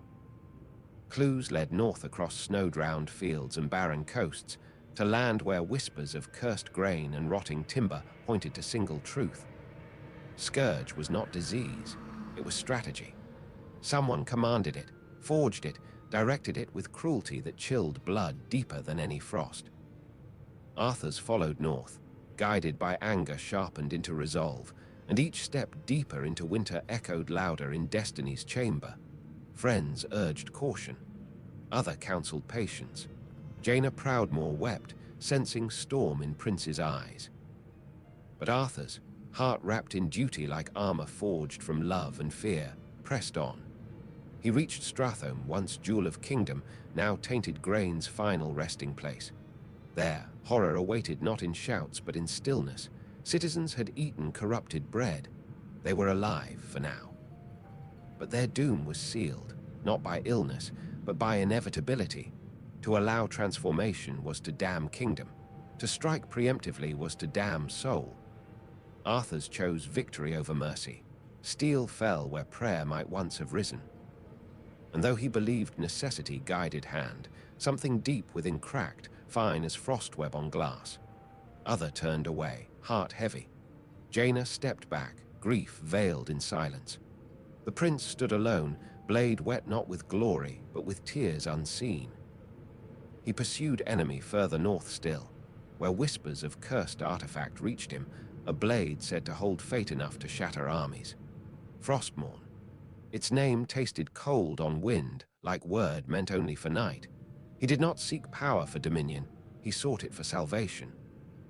Yet purpose does not shield consequence. His men begged return, but he believed path forward only way to save home. Faith had twisted, devotion slid into obsession. Blade waited in cavern where ice walls shimmered like cathedral of winter, where runes glowed with pale hunger. A warning stood etched. The blade shall consume the wielder, but warning cannot stop those who believe fate bends to will. Arthur's reached for sword not with greed, but with desperation bright as flame that burns too hot to last, and frost sang as it severed destiny. Frostmourne answered, voice low as sorrow at night's edge. It whispered strength, clarity, purpose. It promised end to suffering, not gentle end, but absolute. In that moment, Prince gave not body but soul, not all at once, but piece by piece like thread pulled from tapestry. He lifted sword free, and cold rushed through him like truth colder than death. And somewhere, so faint only ice heard, Nergal smiled. Arthur's return changed. Eyes once bright with sorrow now glimmered silver blue, empty as glacier pool. Footsteps left frost where none should form. Those who looked upon him saw familiar face, but felt chill creep into bones as if winter had entered room. He brought peace, peace sharp as blade, silent as graveyard where only snow moves. Kingdom greeted savior, unaware savior's heart now beat to frozen will beneath distant crown. Other died beneath student's hand. Bells tolled not for plague, but for honor slain. Lord Erin's halls filled with cheering turned to halls filled with wailing, then silence. Undeath spread like night swallowing candlelight, gentle at first, then unstoppable.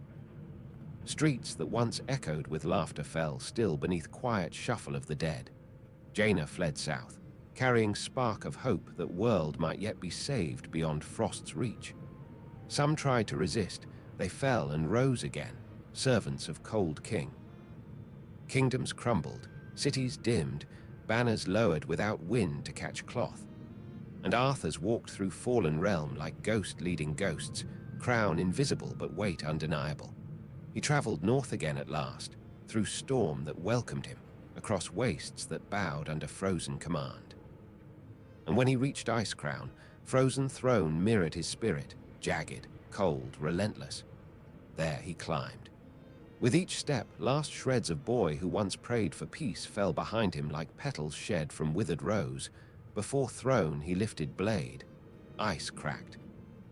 Helm opened like eye awakening. Nergal's voice rose, not booming but intimate, like whisper spoken from inside heart itself. Two souls looked upon each other across eternity. One broken by quest to save world, the other shaped by endless hunger to rule ruin. Yet they did not clash, they converged. Arthur's placed helm upon brow. Silence followed, wide as winter sky, heavy as earth's sorrow. And when he opened eyes again, they shone like frozen stars, ancient and merciless. A king sat upon throne, but crown was not metal. It was grief twisted into power, love turned iron, mercy frozen into memory. The lit king was whole. Far below, wind howled across snow like mourning him. Stars dimmed slightly, as if averting gaze. Dragons stirred uneasily, sensing thread of destiny fray. Azeroth trembled again, faint but real. Not roar of sundering, but whisper of winter that does not melt. For some tragedies do not strike. They seep, chilling world breath by breath until spring forgets it once existed. And in that cold silence, a new age began, not of conquest alone, but of sorrow sharpened into weapon, memory turned into chain, hope tested beneath frosted sky. The world slept uneasy, the scourge watched, and winter waited, patient as fate. Long before mortal engines roared or steel rang in castle courts, before human kingdoms tasted war or elven halls knew sorrow of exile, there was a fire older than worlds, a storm that burned not for hunger, but for belief. The burning legion was not born cruel, it was born from fear of imperfection. And like all tragedies that reshape eternity, it began with a protector who gazed too deeply into the dark. Sargeras, once champion of the Titans, walked stars as guardian of creation. His blade cleaved chaos-spawned horrors. His hand sealed rifts where nightmares bled into reality. His voice carried across constellations like oaths sworn before dawn.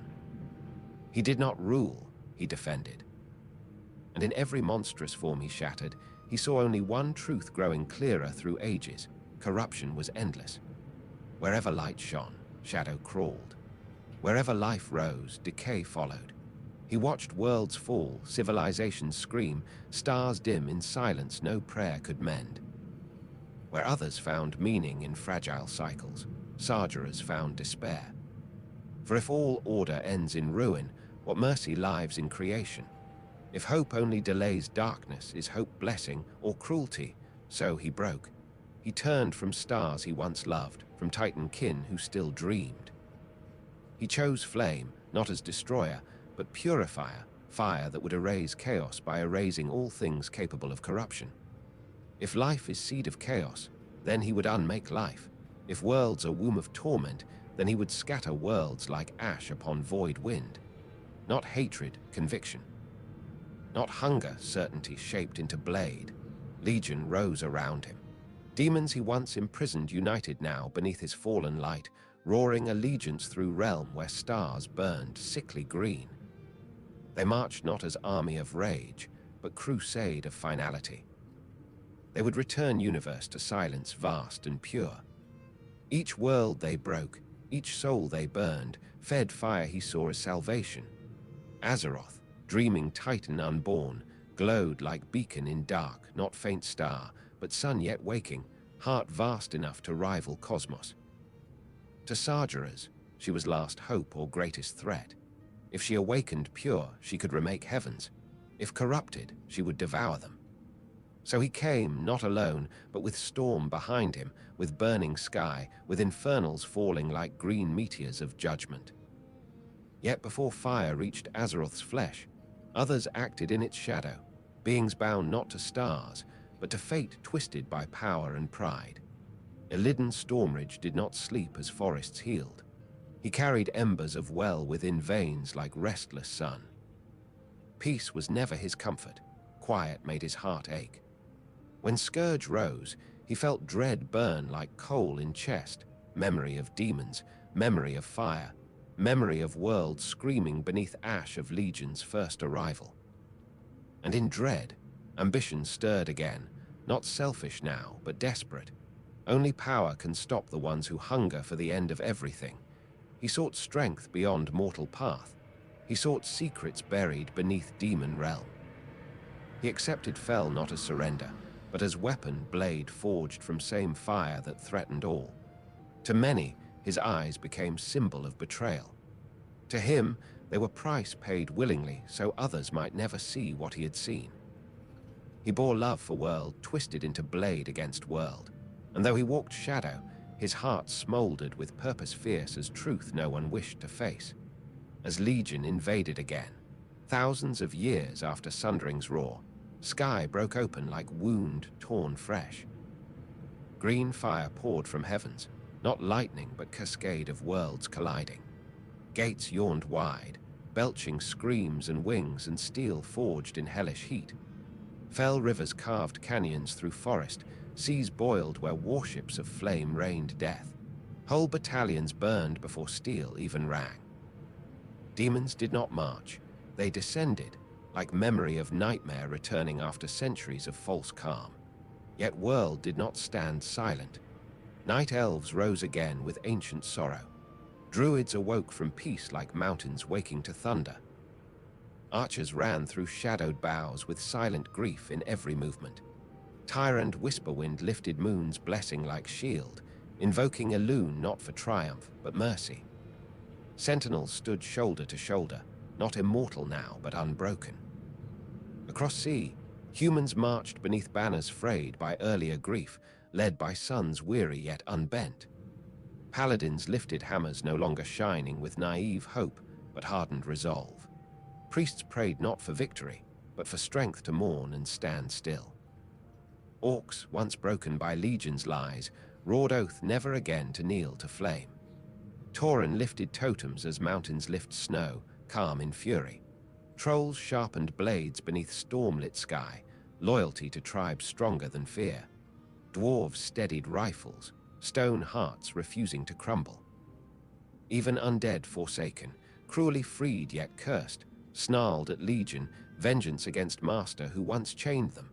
And dragons are dragons. Though scars of past weighed heavy, they remembered purpose. Alexstrasza arose with roar like blood-colored dawn. Usura's wings trembled with memory of dream corrupted but still sacred. Maligos, fractured and grieving, stirred with flicker of old brilliance.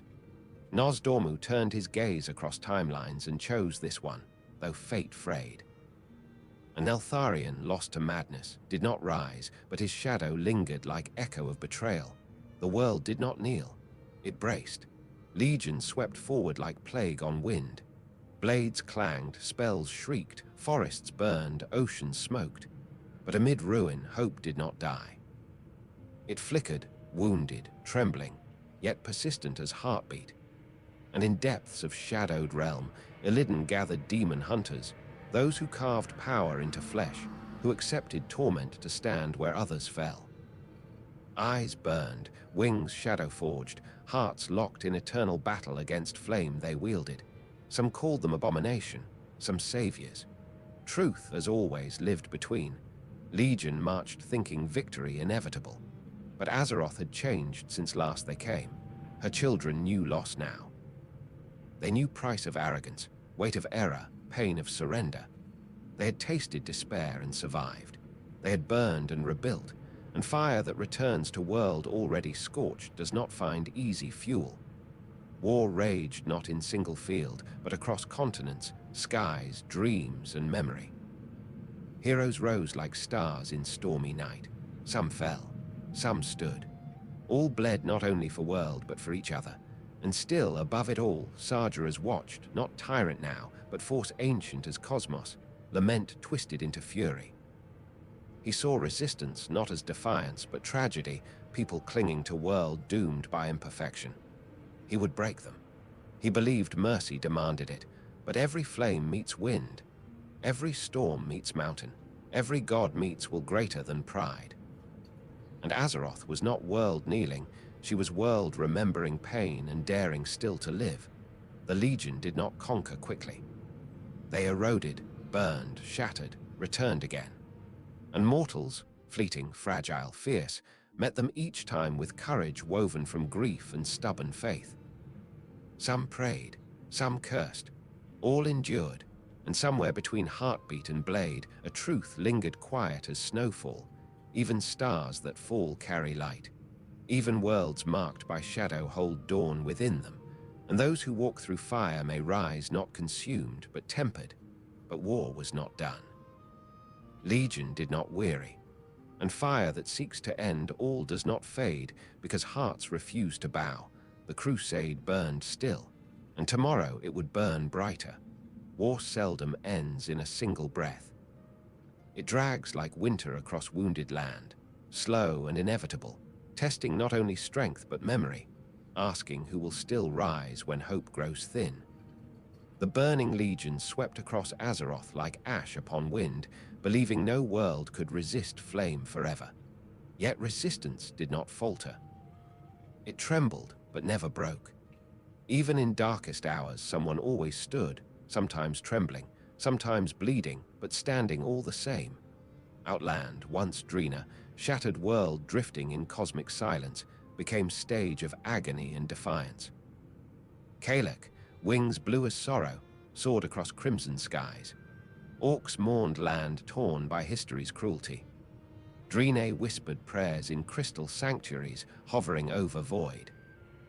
And Illidan, now demon in flesh yet not in purpose, waited atop Black Temple's obsidian throne, not tyrant savoring rule, but sentinel guarding blade's edge against a universe that misunderstood him. To most, he was nightmare. Horned silhouette against dying stars, eyes burning dusk-green flame, wings casting shadows like omen. But shadows, in truth, hid a heart scarred by love so fierce it had grown sharp, by visions of futures so bleak only fire could answer them. He did not fight for redemption. Redemption is mercy given. He fought for necessity, blade held not for glory, but to cut path for world too fragile to defend itself alone. He had made himself monster so others would not need to. And though few understood, fate remembers those who bleed for world while world curses their name. Meanwhile, across shattered heavens, heroes journeyed, paladins bearing light like fragile torch against void, shamans calling elements to roar in defiance, hunters stalking demons with arrows whispering silent vengeance, mages weaving frost and arcane through skies lit by hellfire. Together they carved footholds where none should stand. They fought not because victory promised reward, but because surrender promised night eternal. Upon the Sunwell's broken shores, Sindore elves walked line between desperation and determination, golden legacy dimmed into crimson sorrow. Prince Kael'thas, once noble and proud, fell beneath temptation of power that promised salvation but delivered ruin. A warning carved into fate's stone that even those who seek to save may fall, if they cannot bear weight of longing unfulfilled. Yet from same embers rose redemption fierce and quiet. For history does not remember only kings, it remembers those who rebuild from ashes. Everywhere, story repeated, ancient wounds reopened, ancient courage rekindled. In forests of Ashenvale, sentinels fought beneath moon's pale eye, arrows shining silver as memory of first night. In Northrend's frozen fields, warriors braced against winds that carried echo of Lich King's laughter, chilled by touch of future yet to come. In Tirisfal's haunted mists, Forsaken carved their place between curse and choice, fighting not for world that feared them, but for world they refused to abandon. Above them all, Legion thundered, dreadlords whispering sedition like poison-laced lullaby, doomguards shattering stone like thunder sentences, infernals falling like judgment cast by furious stars. They believed victory assured, for fire does not question whether wood will burn. And yet they found not tinder. They found stone, steel, hearts tempered by sorrow and hope alike. War culminated not in city nor forest, but atop mountain of cosmic destiny, the fellstorm swirling around tomb of Sargeras, gateway between worlds trembling like wounded wound in sky. Waves shattered against cliffs cloaked in storm, skies bled emerald lightning, earth groaned beneath weight of endless conflict. There, heroes carved path through legion fire, each step echoing sacrifice of worlds forgotten. Illidan stood at Rift's edge, staring across void at being he once admired, once feared, now despised with quiet steadiness reserved only for truths too ancient to deny. Everything he had become cursed, hated, scarred, had led him here. He had always seen danger others dismissed as myth. Sargeras was not destruction alone. He was belief turned poison, certainty sharpened into spear aimed at heart of creation. Against such force, armies mattered less than will. Beside Illidan stood allies once enemies, rivals bound now by burden larger than pride. Maeve Shadowsong, who chased him through eras of grief. Khadgar, eyes silver with knowledge heavy as time. Velen, prophet whose hope endured like candle in void. Heroes of every race and creed, each heart a quiet prayer against annihilation. Once divided by suspicion, they now breathed same purpose. Together, they sealed portal at cost of blood and future tears. Fellstorm collapsed like dying star. Demons screamed, fading into void. But victory wore sorrow's cloak, for last act of battle was not triumph, but confrontation too vast for mortal witness. Across heavens, Pantheon's echoes stirred, Titan souls distant, weary, bound by chains forged in betrayal of one who once walked beside them. Sargeras came not as storm of fire, but as final decree. His blade, a sword endless, forged from stars' death and Titan rage, pierced reality like God's last argument. He would not burn world from within, he would sunder it from sky. But Illidan stood, wings unfurled, refusing fate like mountain refusing tide. He met Titan's gaze, not as supplicant, but as equal in will. Light burned around him, not holy, not fell, but stubborn soul that would not yield. And in moment between heartbeat and destruction, Pantheon spirits seized Sargeras, cosmic brothers binding fallen star in chains woven from sorrow and justice. Yet even bound, Titan did not surrender. With final stroke, he drove his blade into Azeroth, not to destroy her, but to wound, to bleed, to mark last scar upon universe that defied him. Sword-pierced sea split land, left wound that pulsed golden agony into heart of world. Sky trembled, seas roared, mountains bowed. Then silence, heavy, sacred, aching. Legion was broken, Sargeras imprisoned, but price was vast, and healing would take more than years. It would take hope stronger than despair, unity stronger than grief, guardians willing to stand long after fire dimmed. Illidan did not return. He remained sentinel in prison of stars, guarding Titan who once threatened everything, jailer by choice, sacrifice made without applause or celebration. He left behind legacy misunderstood yet vital. Sometimes, hero is not one who shines pure, but one who burns so others may stand in gentle light. Azeroth breathed through pain, golden lifeblood seeping like tears into wound, shimmering with promise and warning alike. Her children gathered, weary yet unbroken, staring at swords impossible size, aware dawn had come at cost of stars themselves. For End of Fire birthed moment of quiet, not peace, but pause, like inhale held before new age begins. Legion was defeated, yet echo of flame lingered. Ash drifted. Scars glowed faint on continents, and worlds stood still under sky tired from witnessing gods at war. But even in scars, hope dwells. Even in silence, heart beats. Even in worlds nearly undone, someone always rises. Tomorrow would bring new heroes, new wounds, new dreams. But for one breath, Azeroth rested, battered, radiant, alive. A night wind whispered across fields. The fire has passed, yet embers remain. Guard them well, for dawn is fragile.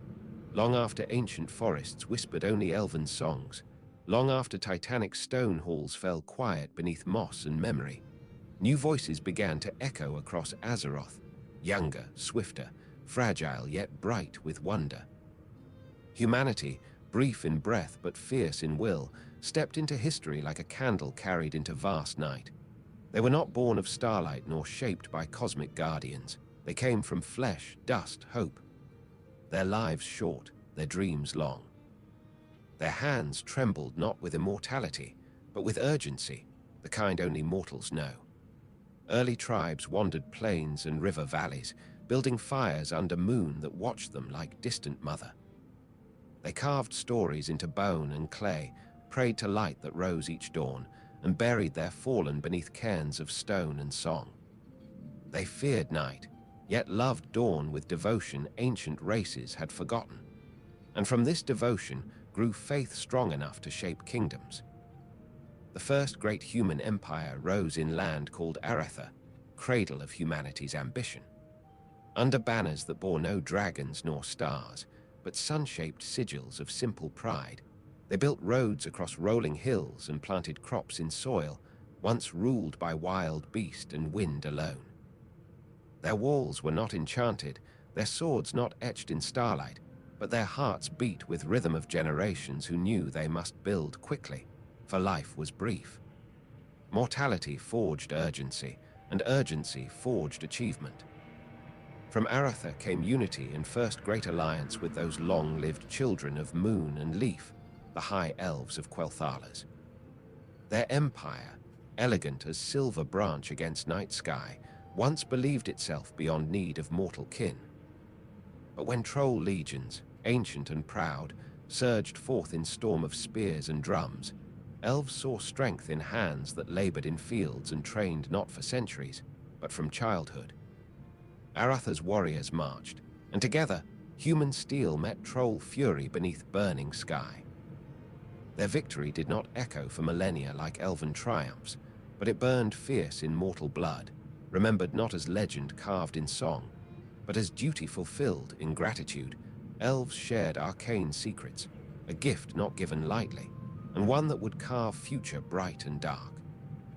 Human mages, hungry for knowledge not promised by brief lives, embraced magic like a river embraces sky in reflection. Light of magic spread, schools rose, and from that spark came one of humanity's greatest wonders. Dalaran, city suspended between study and dream. Dalaran did not rise from mountains nor forests. It rose from thought, ambition, and spell. Towers spiraled upward like crystal spires touched by dawn. Streets hummed with arcane energy soft as silver rain. Scholars in violet robes walked with steps light as whispered mysteries, believing knowledge itself a beacon against chaos. They were guardians of intellect, of arcane brilliance, their faith placed not in sword nor soil, but in wisdom.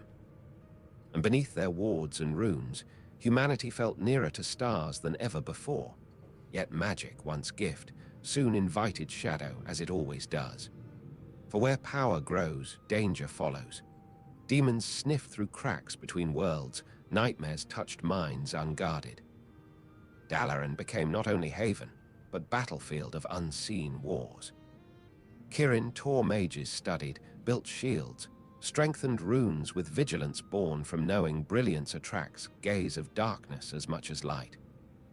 Beyond scholarly towers, Stormwind rose in southern lands, a kingdom fair and golden, built of honest stone and open hearts. Its people farmed fertile fields, traded along shining rivers, laughed in markets where wooden toys hung beside bread warm from oven. Knights trained in courtyards under sun. Hammers rang in smithies where sparks danced like fireflies freed from summer grass. Stormwind did not chase arcane glory. It sought peace, prosperity, a simple life defended with courage rather than ambition. Its banners fluttered blue and gold, colors of sky and wheat, hope and hearth. To the north, Lord Erin rose sacred and strong, its halls echoing hymns to light carried by priests and paladins who believed faith more powerful than steel. Its king walked gardens beside common folk, its chapels glowed warm through snow-lit streets. People there believed in justice not from fear, but from kindness that felt ancient in young race. Bells rang through city squares like prayer woven into air. Lord Erin was heart of humanity, pulse of spirit, both humble and proud. Near them, smaller realms stood, Stromgard, martial and stubborn as iron oak, Cull Tiras, fleet of sails catching salt wind and destiny alike, Gilneas, proud and solitary, walls high as pride in heart, Alterac, cunning and graceful in mountain passes, Azeroth scattered baronies and hamlets. Each small spark in constellation of mortal courage, for a time, world breathed beneath shared sun. Humans argued, loved, grew crops, traded goods, raised children who laughed under warmth of day and slept under safe roofs. They did not know they lived in fragile spring before frost. Peace feels eternal until first crack appears. That crack came not with roar of demons nor whispers of void, but with orcs, green-skinned warriors, fleeing corruption of legion's deceit, crossing worlds through gateway built not from malice of mortals here, but from pain of mortals elsewhere. They came as storm, for they were forged in storm, their history layered with sorrow and rage, manipulated by fell flames not of their choosing. Stormwind burned. Walls that once seemed strong collapsed beneath axes and fire, streets filled with ash and cries. Knight and farmer died beside one another, and innocence fell like petals crushed beneath armored boot. Yet from ruin came resilience. Refugees fled north, carrying embers of hope in trembling hands, and in that trek began alliance not for glory, but survival. Lord Erin welcomed them. Dalaran summoned mages. Iron-forged dwarves marched with axes like oath-given form. Humans learned that strength is not found only in walls, but in hands that lift fallen and voices that swear oath to stand again. They rebuilt Stormwind from ashes, stone by stone, prayer by prayer, sword by sword. Still, sorrow lingers in memory's quiet rooms.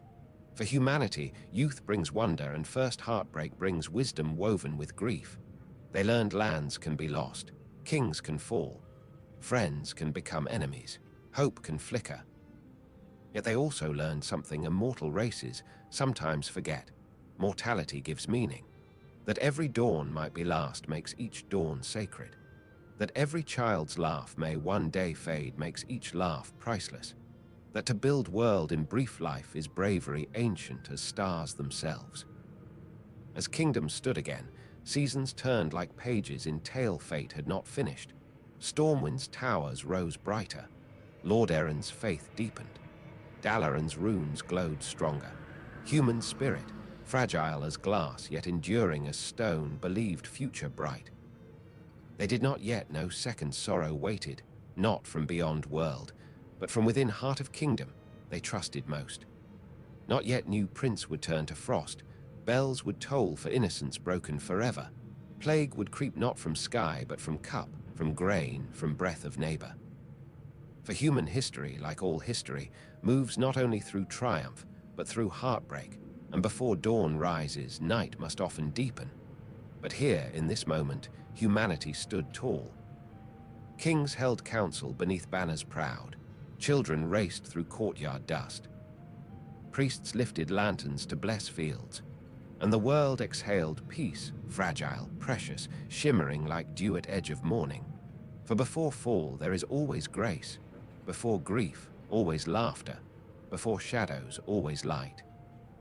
And humanity, bound to time like leaf to wind, shone brightly in fleeting hours, brief, yes, but brilliant, and beloved by world that watched them grow. Morning over Lordaeron once arrived with gentle grace, suns spilling gold over marble towers, banners fluttering like soft breaths of hope, bells chiming across gardens where roses climbed stone walls and priests walked in silent prayer. It was a kingdom shaped not only by stone and crown, but by faith woven into daily life. Children chased doves along cathedral steps. Farmers carried grain to market beside knights in polished armor. The light was not merely worshipped, it was lived, tender as warmth, steadfast as dawn after storm. But beauty does not shield against sorrow. Sometimes it only makes sorrow sharper. While Stormwind rebuilt from orcish fire, Lordaeron stood as steadfast heart of humanity. Yet hearts are fragile things, for they open to love, and where hearts open, they may break. Darkness did not first come to Lordaeron as army, nor plague cart, nor demon flame. It came as grief that tightened slowly, like winter creeping into autumn leaves. And grief wore familiar face, that of a prince once beloved beyond measure.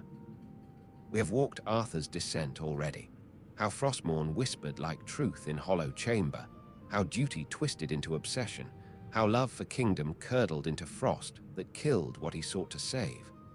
And so we return to Lordaeron not in triumph, but in mourning disguised as return of hero. Arthur's rode through gates beneath cheering crowd, petals falling like blessings, trumpets singing welcome. But petals wilted before touching him. Trumpets sounded hollow where frost clung unseen to his shadow. His crownless brow bore weight greater than realm. His eyes, once warm, now gleamed with lonely, glacial hunger. No one yet knew kingdom had already died the moment he lifted Frostmourne. He walked the halls where once he played as boy, stepped through gardens where he once promised future to daughter of mage and hope. In throne room, his father rose, voice trembling not from age, but from love. Terenas smiled as only a father can, heart full of pride, arms open despite wars and wounds and years apart. And Arthur's, in silence heavy as grave beneath winter night, embraced him, then plunged blade where crown once rested. No roar, no battle cry. Only single sound, steel sliding through memory like betrayal through trust. Bells cried then, not for celebration, but mourning so profound it tore through city like scream wrapped in quiet cloth. People fled, prayers falling from lips like leaves in storm. Kingdom that once blessed wheat fields now choked on despair. Lordaeron fell not in flames, but in silence, slow dawn turning sudden dusk, life unmade by hand once sworn to protect. Streets emptied, windows shuttered, hope retreated into corners small as flickering candlelight. And when scourge rose, it rose not as invasion from beyond, but as echo from within. Those who loved kingdom most died first, those who fled carried grief heavy as winter cloak. Dalaran tried to answer. City of purity, and thought sent mages to contain tide. They wove spells into sky, erected barriers shimmering violet like dawn touched by arcane. But magic can defend body, not always heart, and dreadlords slip through cracks in trust and time. Archmage Antonidas fell, victim to deception sharp as demon blade. Crystals shattered, towers collapsed. City of intellect learned even wisdom cannot shield against grief made hunger. In south, Stormwind braced again, rebuilt walls no longer symbols of peace, but bulwark against nightmare. Children there learned prayers with urgency, blacksmiths forged steel not for honor but necessity. Anduin Lothar had long since fallen, but his spirit lived in each soldier who lifted sword with hand shaking not from fear, but from memory of what humanity had already endured once before. To the west, Gilnea's closed gates tall as bitterness, believing isolation shield. Wolves howled in woods beyond walls, omen of curse to come. In Arathi Highlands, Stromgarde held sword and oath like stubborn flame against wind. In Alterac, betrayal echoed through mountain passes, cold as snow, bitter as regret. Proud kingdoms faltered, alliances tested like steel heated then plunged in ice. Yet even here, in ruin and fractured banners, something sacred endured, humanity's refusal to surrender entirely. Hope, though small as ember cupped in trembling hand, burned still. Priests whispered blessings to few who remained. Rangers patrolled fallen fields where wheat once glowed. Survivors clung to one another in taverns where laughter could not rise, but presence itself was comfort. Mothers held children, soldiers held line, farmers held soil. Light flickered, not bright, but steady in Quel'Thala's. High elves suffered wound deeper still. They fell not only to blade and frost, but to betrayal of trust in prince once welcomed as friend. Sunwell shattered, light dimmed, elven immortality fractured like crystal beneath grief. Sindore were born from ash, proud, wounded, determined. Their pain echoed humans, binding two peoples through sorrow no oath ever could. Yet beyond grief, glimpses of dawn appeared. Thrall's horde, once chained by demonic past, forged future in honor, not blood. Alliance rebuilt from memory of loss, not arrogance of power. Dalaran rose again by magic of unity. Even forsaken, tragic in cursed freedom, carved refuge in ruins, clinging to existence with will fierce as vengeance. Human kingdoms did fall, some in flame, some in frost, some in silence heavy as grave. Yet humanity did not vanish. They endured. They grieved, they rebuilt, they prayed, they fought. They remembered light even when world war night's cold cloak, for mortals, unlike gods, cannot rely on eternity. They must carve meaning fast, love fiercely, accept pain as companion of hope. Their kingdoms rise and crumble, but hearts beat on. Their banners tear, but hands raise them anew. Their stories end, but children carry songs forward. Stormwind would someday rise golden again. Lord Erin's memory would live in whispered prayers and broken tombstones kissed by moon. Dalaran would float above clouds, violet light weaving protection once more. Humanity, fragile yet unyielding, would stand each time world tried to kneel them. Azeroth, ancient dreamer, watched them with quiet reverence. Titans carved mountains, dragons guarded skies, but mortals wove meaning into the very soil. Their impermanence did not weaken them, it made them sacred. For to live briefly and still fight for dawn is courage only mortality can teach. And so, even as frost lingered, even as ruins smoked, even as grief soaked earth like winter rain, new day approached.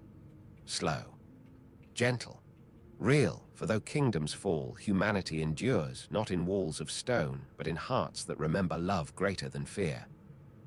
When gods stepped back into silence, and empires lay fractured beneath time's patient hand, Azeroth stood at a strange horizon, neither youthful nor weary, neither peaceful nor in ruin. The great ages of titans, dragons, and immortal kingdoms had passed like vast tides, each leaving shore changed and memory heavy in the wind. What came next was quieter, humbler, yet in many ways more miraculous. A world shaped not only by beings born of starlight and myth, but by ordinary souls who dreamed beyond their given lives. No longer were destinies held only by monarchs or chosen heroes carved from prophecy. Instead, tavern doors opened at dawn and adventurers stepped into morning mist, mercenaries and menders, farmers and wanderers, scholars and sellswords, each carrying pack and purpose. Swords at hips not for ceremony but for need, cloaks worn not for lineage but for journey. Hope quiet, but real, warm ember held beneath cloak against cold that never fully left world's breath. Stormwind hummed with this new life. The rebuilt city, proud yet humble from scars healed by time, welcomed all who sought refuge and purpose. Children ran through Cathedral Square, chasing pigeons across cobblestones warmed by sun. Paladins prayed amid white pillars where light poured soft and golden as early honey. The great lions of Stormwind Keep watched over city not with arrogance, but with solemn promise. We have fallen once, never again without fight. Outside gates, roads stretched toward forests, whispering with wind through leaves and secrets older than steel. Wolves prowled among roots. Bandits waited beneath shade of forgotten farms. Kobolds guarded flickering torchlight in damp mines, muttering quiet worries to stone. And though such threats seemed small beside the roar of dragons and armies of undead, they shaped new age. For every humble danger teaches courage, every small victory breeds legends. Across eastern kingdoms and Kalimdor alike, inns glowed at night like lanterns guiding weary hearts. In Gulcher, candles flickered in windows while lute strings drifted into moonlit fields. Travelers sat shoulder to shoulder, sharing bread, stories, warmth. In Karanos, frost-tinged ale foamed in tankards as dwarves laughed deeply, voices like earth rumbling in good humor. In Thunderbluff, sunrise washed maces in gold and crimson, Tauren elders bowing heads to wind as drums echoed sacred heartbeat of land. Even in Orgrimmar, where jagged peaks pierced sky like defiance made stone, a new rhythm breathed, not just war drums, but hammer on anvil, merchants calling out spices, shamans whispering prayers to elements who remembered both fury and mercy. The Horde was no longer a tide of rage, it was a tapestry of lives seeking place in world that once feared them. Orcs mended honor like shield repaired after battle. Trolls sang lullabies beneath palm trees along Echo Isle's moonlit sands. Tauren lifted young calves toward dawn sky, teaching them wind carries voices of ancestors. And beside them, Forsaken stood, fragile silhouettes in graveyard hush of Lord Erin's shadowed land. Their lanterns flickered pale blue among broken tombstones, not in mourning but in quiet defiance against fate that denied them peace. They planted seeds in soil that once knew plague. Not all grew, but some did, and in each sprout lived stubborn hope. Being unliving did not strip them of purpose. Instead, it sharpened their will to carve meaning where none was given. Adventurers from every corner walked these lands not as rulers, but as threads binding world together. Some hunted beasts to protect quiet farms. Some studied arcane in Dalaran's violet glow, where floating streets whispered with runes like constellations drawn across stone. Some listened to wind atop Hyjal, learning from ancient bows stories older than mortal fear. Some sailed from Borealis through sea-sprayed air thick with salt and promise, or from Ratchet along trade routes where goblins haggled with sparkle of profit in eyes. Guild banners fluttered atop ramparts. Simple names, Lionsguard, Silver Dawn, Crescent Company, stitched into cloth with care, pride, belonging. Campfires burned across plains at dusk, flames crackling beneath starfields wide enough to swallow history, yet gentle enough to cradle dreams. Travelers shared stew and stories, each tale embers floating into night. Tales of finding lost relic, saving trapped villager, or staring into dark cave mouth and turning back until courage grew enough to return another day. Heroism was no longer singular, it was stitched from countless footsteps. In Elwyn forests, mages practiced spells by riverbanks while fireflies danced like tiny stars fallen to earth. In Westfall, golden wheat fields grew again, tended by hands once clenched in hunger. Hope sprouted alongside grain. In the Barrens, red earth glowed at sunset as Kodos trudged slow and steady, dust rising like incense beneath sky vast as eternity. Roads stretched far, dangerous, yes, yet full of song. War did not vanish. World never truly forgets steel. But battlefields changed. Skirmishes flared and faded. Conflicts simmered like coals rather than consuming like wildfire. Peace was patchwork, fragile but alive, stitched by countless hearts rather than decrees from thrones. And in that fragile peace lived something ancient and new at once, possibility.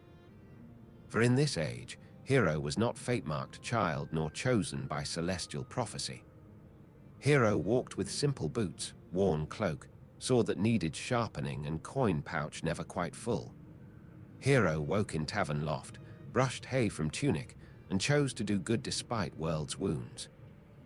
Hero stood in line at forge, fished by quiet lake, helped stranger on road, faced beasts not because destiny demanded, but because heart whispered someone must. And when they fell to arrow, to poison, to shadow, friends gathered, lifted them, carried them back to light. No soul walked path alone. Dragons still soared far above, silent guardians of slumbering world. Titans still lay distant. Old gods murmured faint beneath earth. But song of this era was not theirs. It was mortal breath against cold, mortal laughter under stars, mortal prayer whispered at bedside candles. Azeroth listened, and a warmth spread through her like dawn through fog.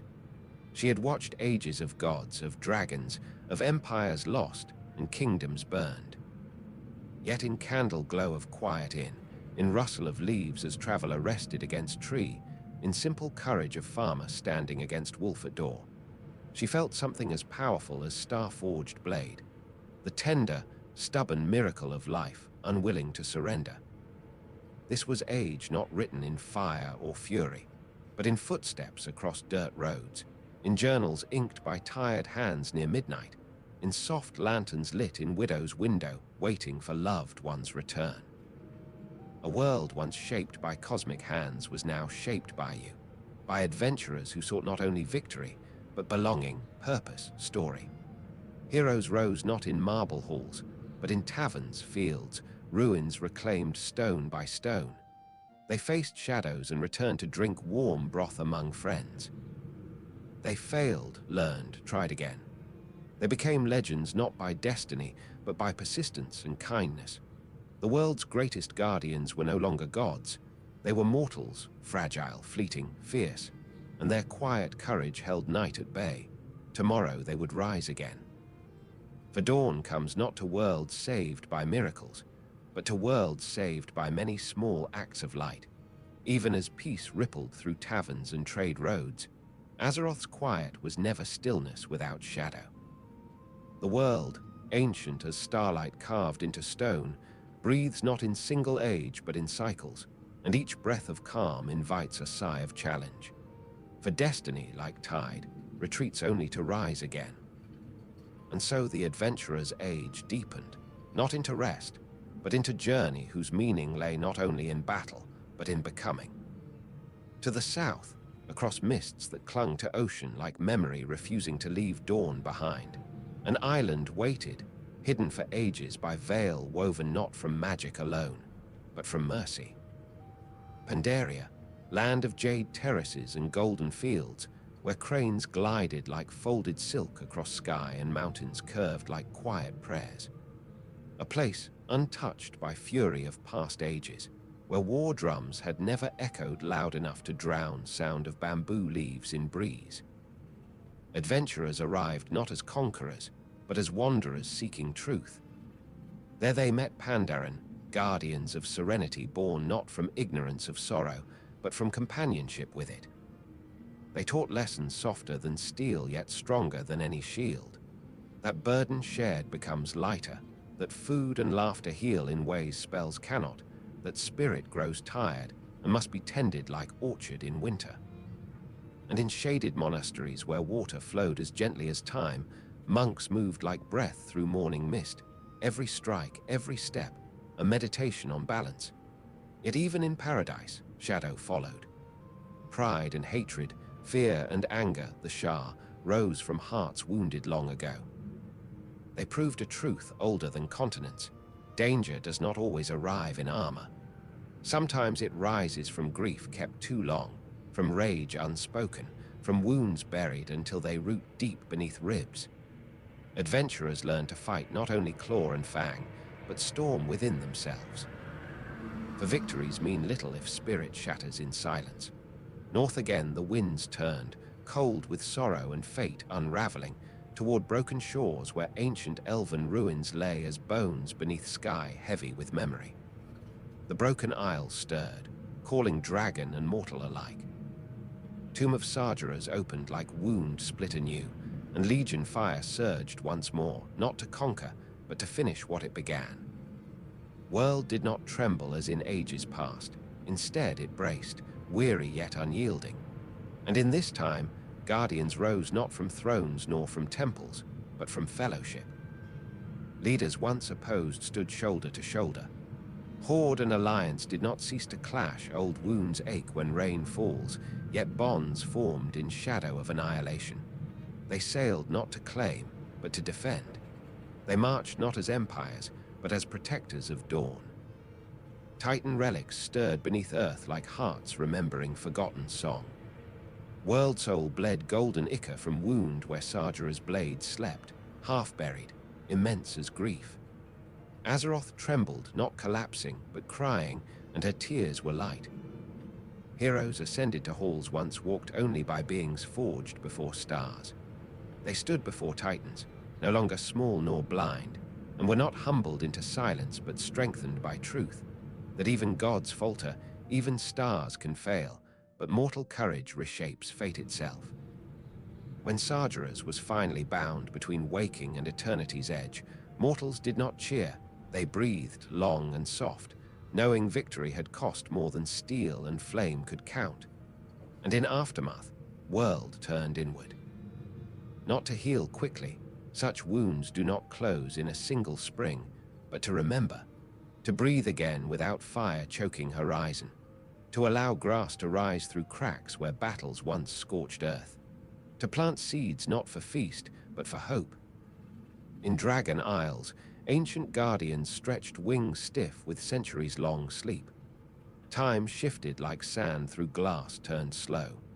The aspects returned, not in triumph, but in renewal.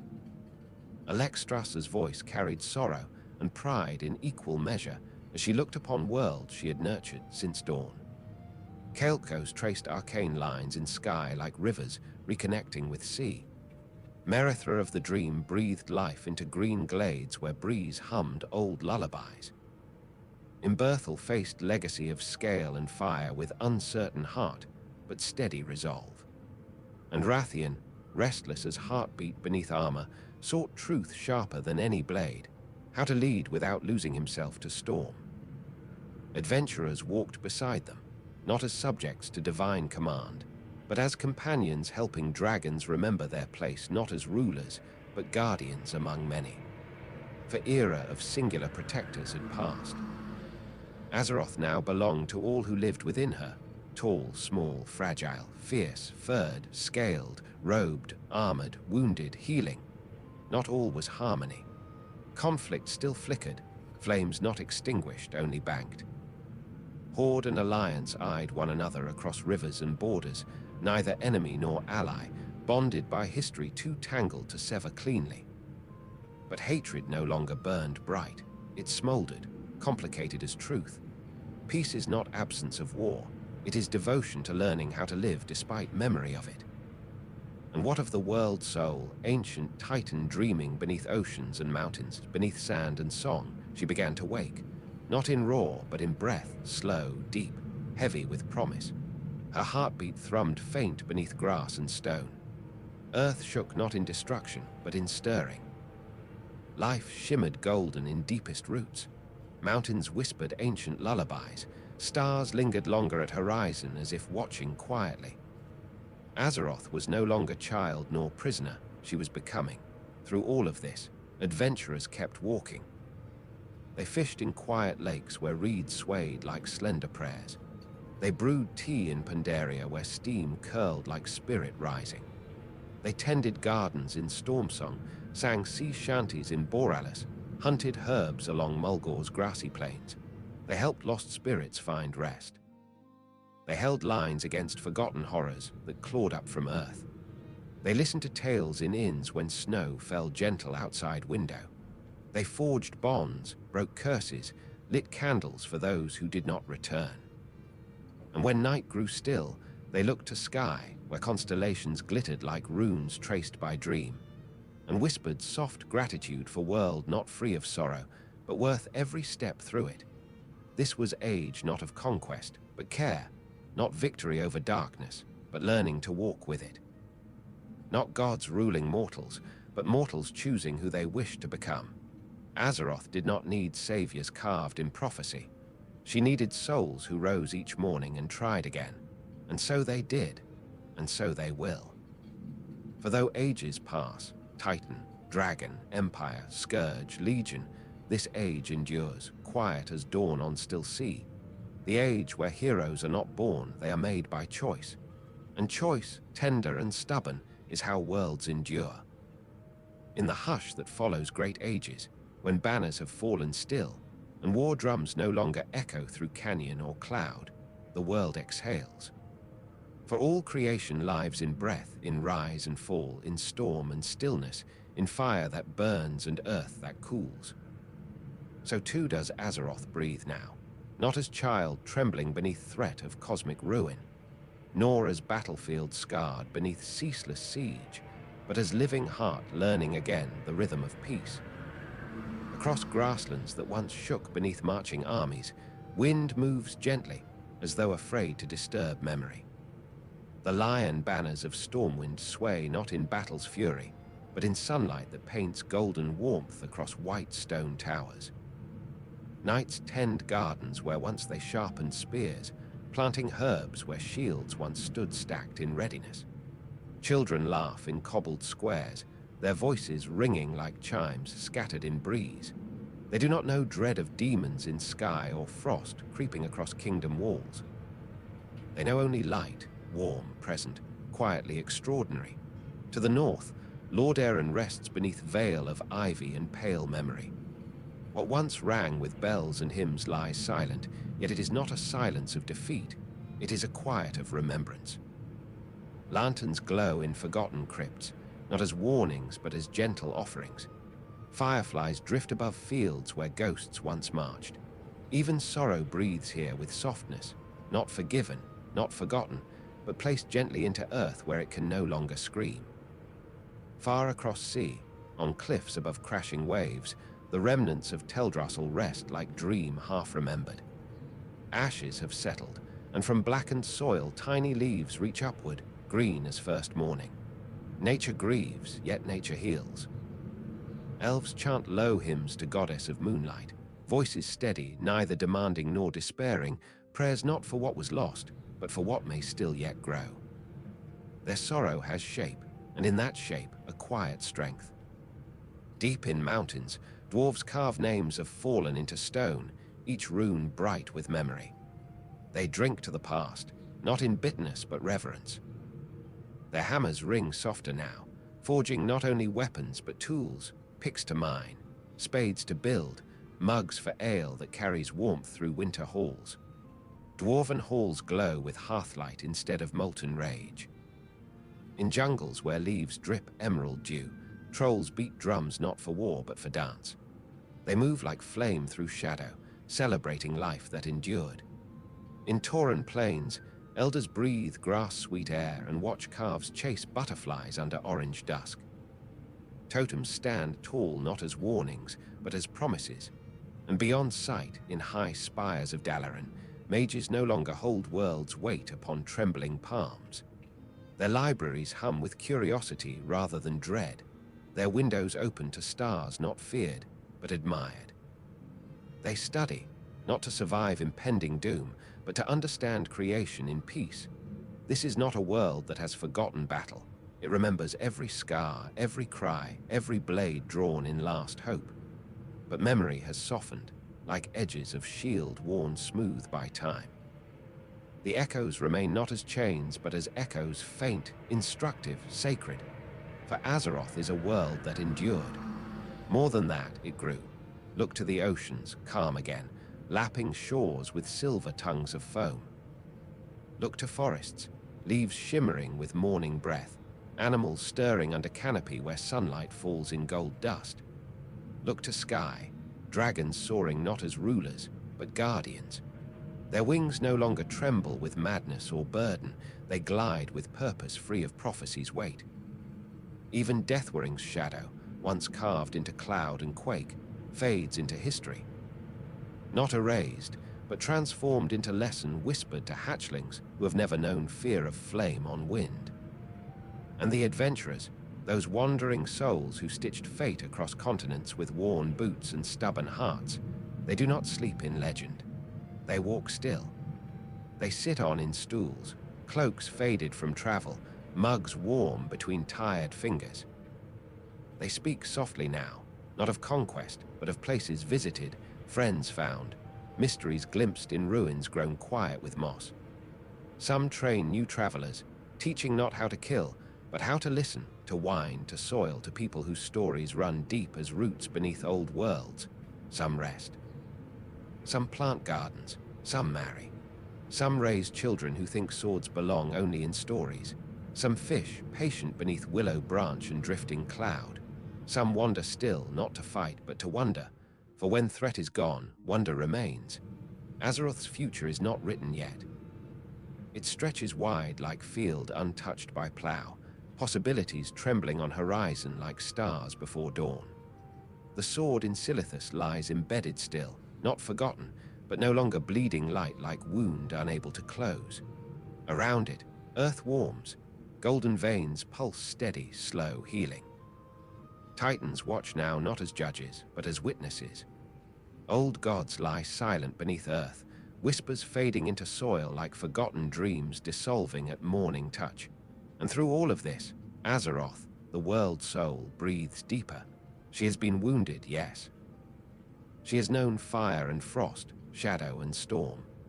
But her heart beats stronger for every mortal who bled to keep her safe, every child born into peace, every traveler who whispers gratitude to sky at dusk. She is not just stone and ocean. She is memory, courage, love, stubbornness, hope. She is alive. And as stars bloom in night above her, you can almost feel her dreaming, not of war, but of life's simplest beauties. Wind in grass, light on river, footsteps of travelers returning home, music drifting through tavern door at twilight. Laughter rising from courtyard where sparrows hop on cobblestones like tiny guardians of morning. This is not end. It is rest, a chapter closed not with roar, but with sigh, long, gentle, full of gratitude. For even worlds need to sleep. Even heroes deserve to lay down arms. Even legends find peace, at last, in quiet places where nothing threatens the dawn. The age of titans has passed. The age of dragonflight wanes into calm. The age of kings and scourge and legion lies folded like cloak hung after long journey. Now comes age of life, small, precious, miraculous. And somewhere, beneath stars that watch with ancient patience, a single adventurer, perhaps one like you, sits at campfire alone, flame crackling soft, warming night. They close eyes, breathe slow, feel world beneath them pulse like heart, not in danger, not in dread, but in dream. The world rests, and you too may rest with it, for tomorrow holds no doom, only horizon.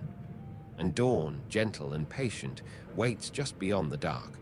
Worlds are not shaped by battles alone, but by memories whispered through stone and starlight.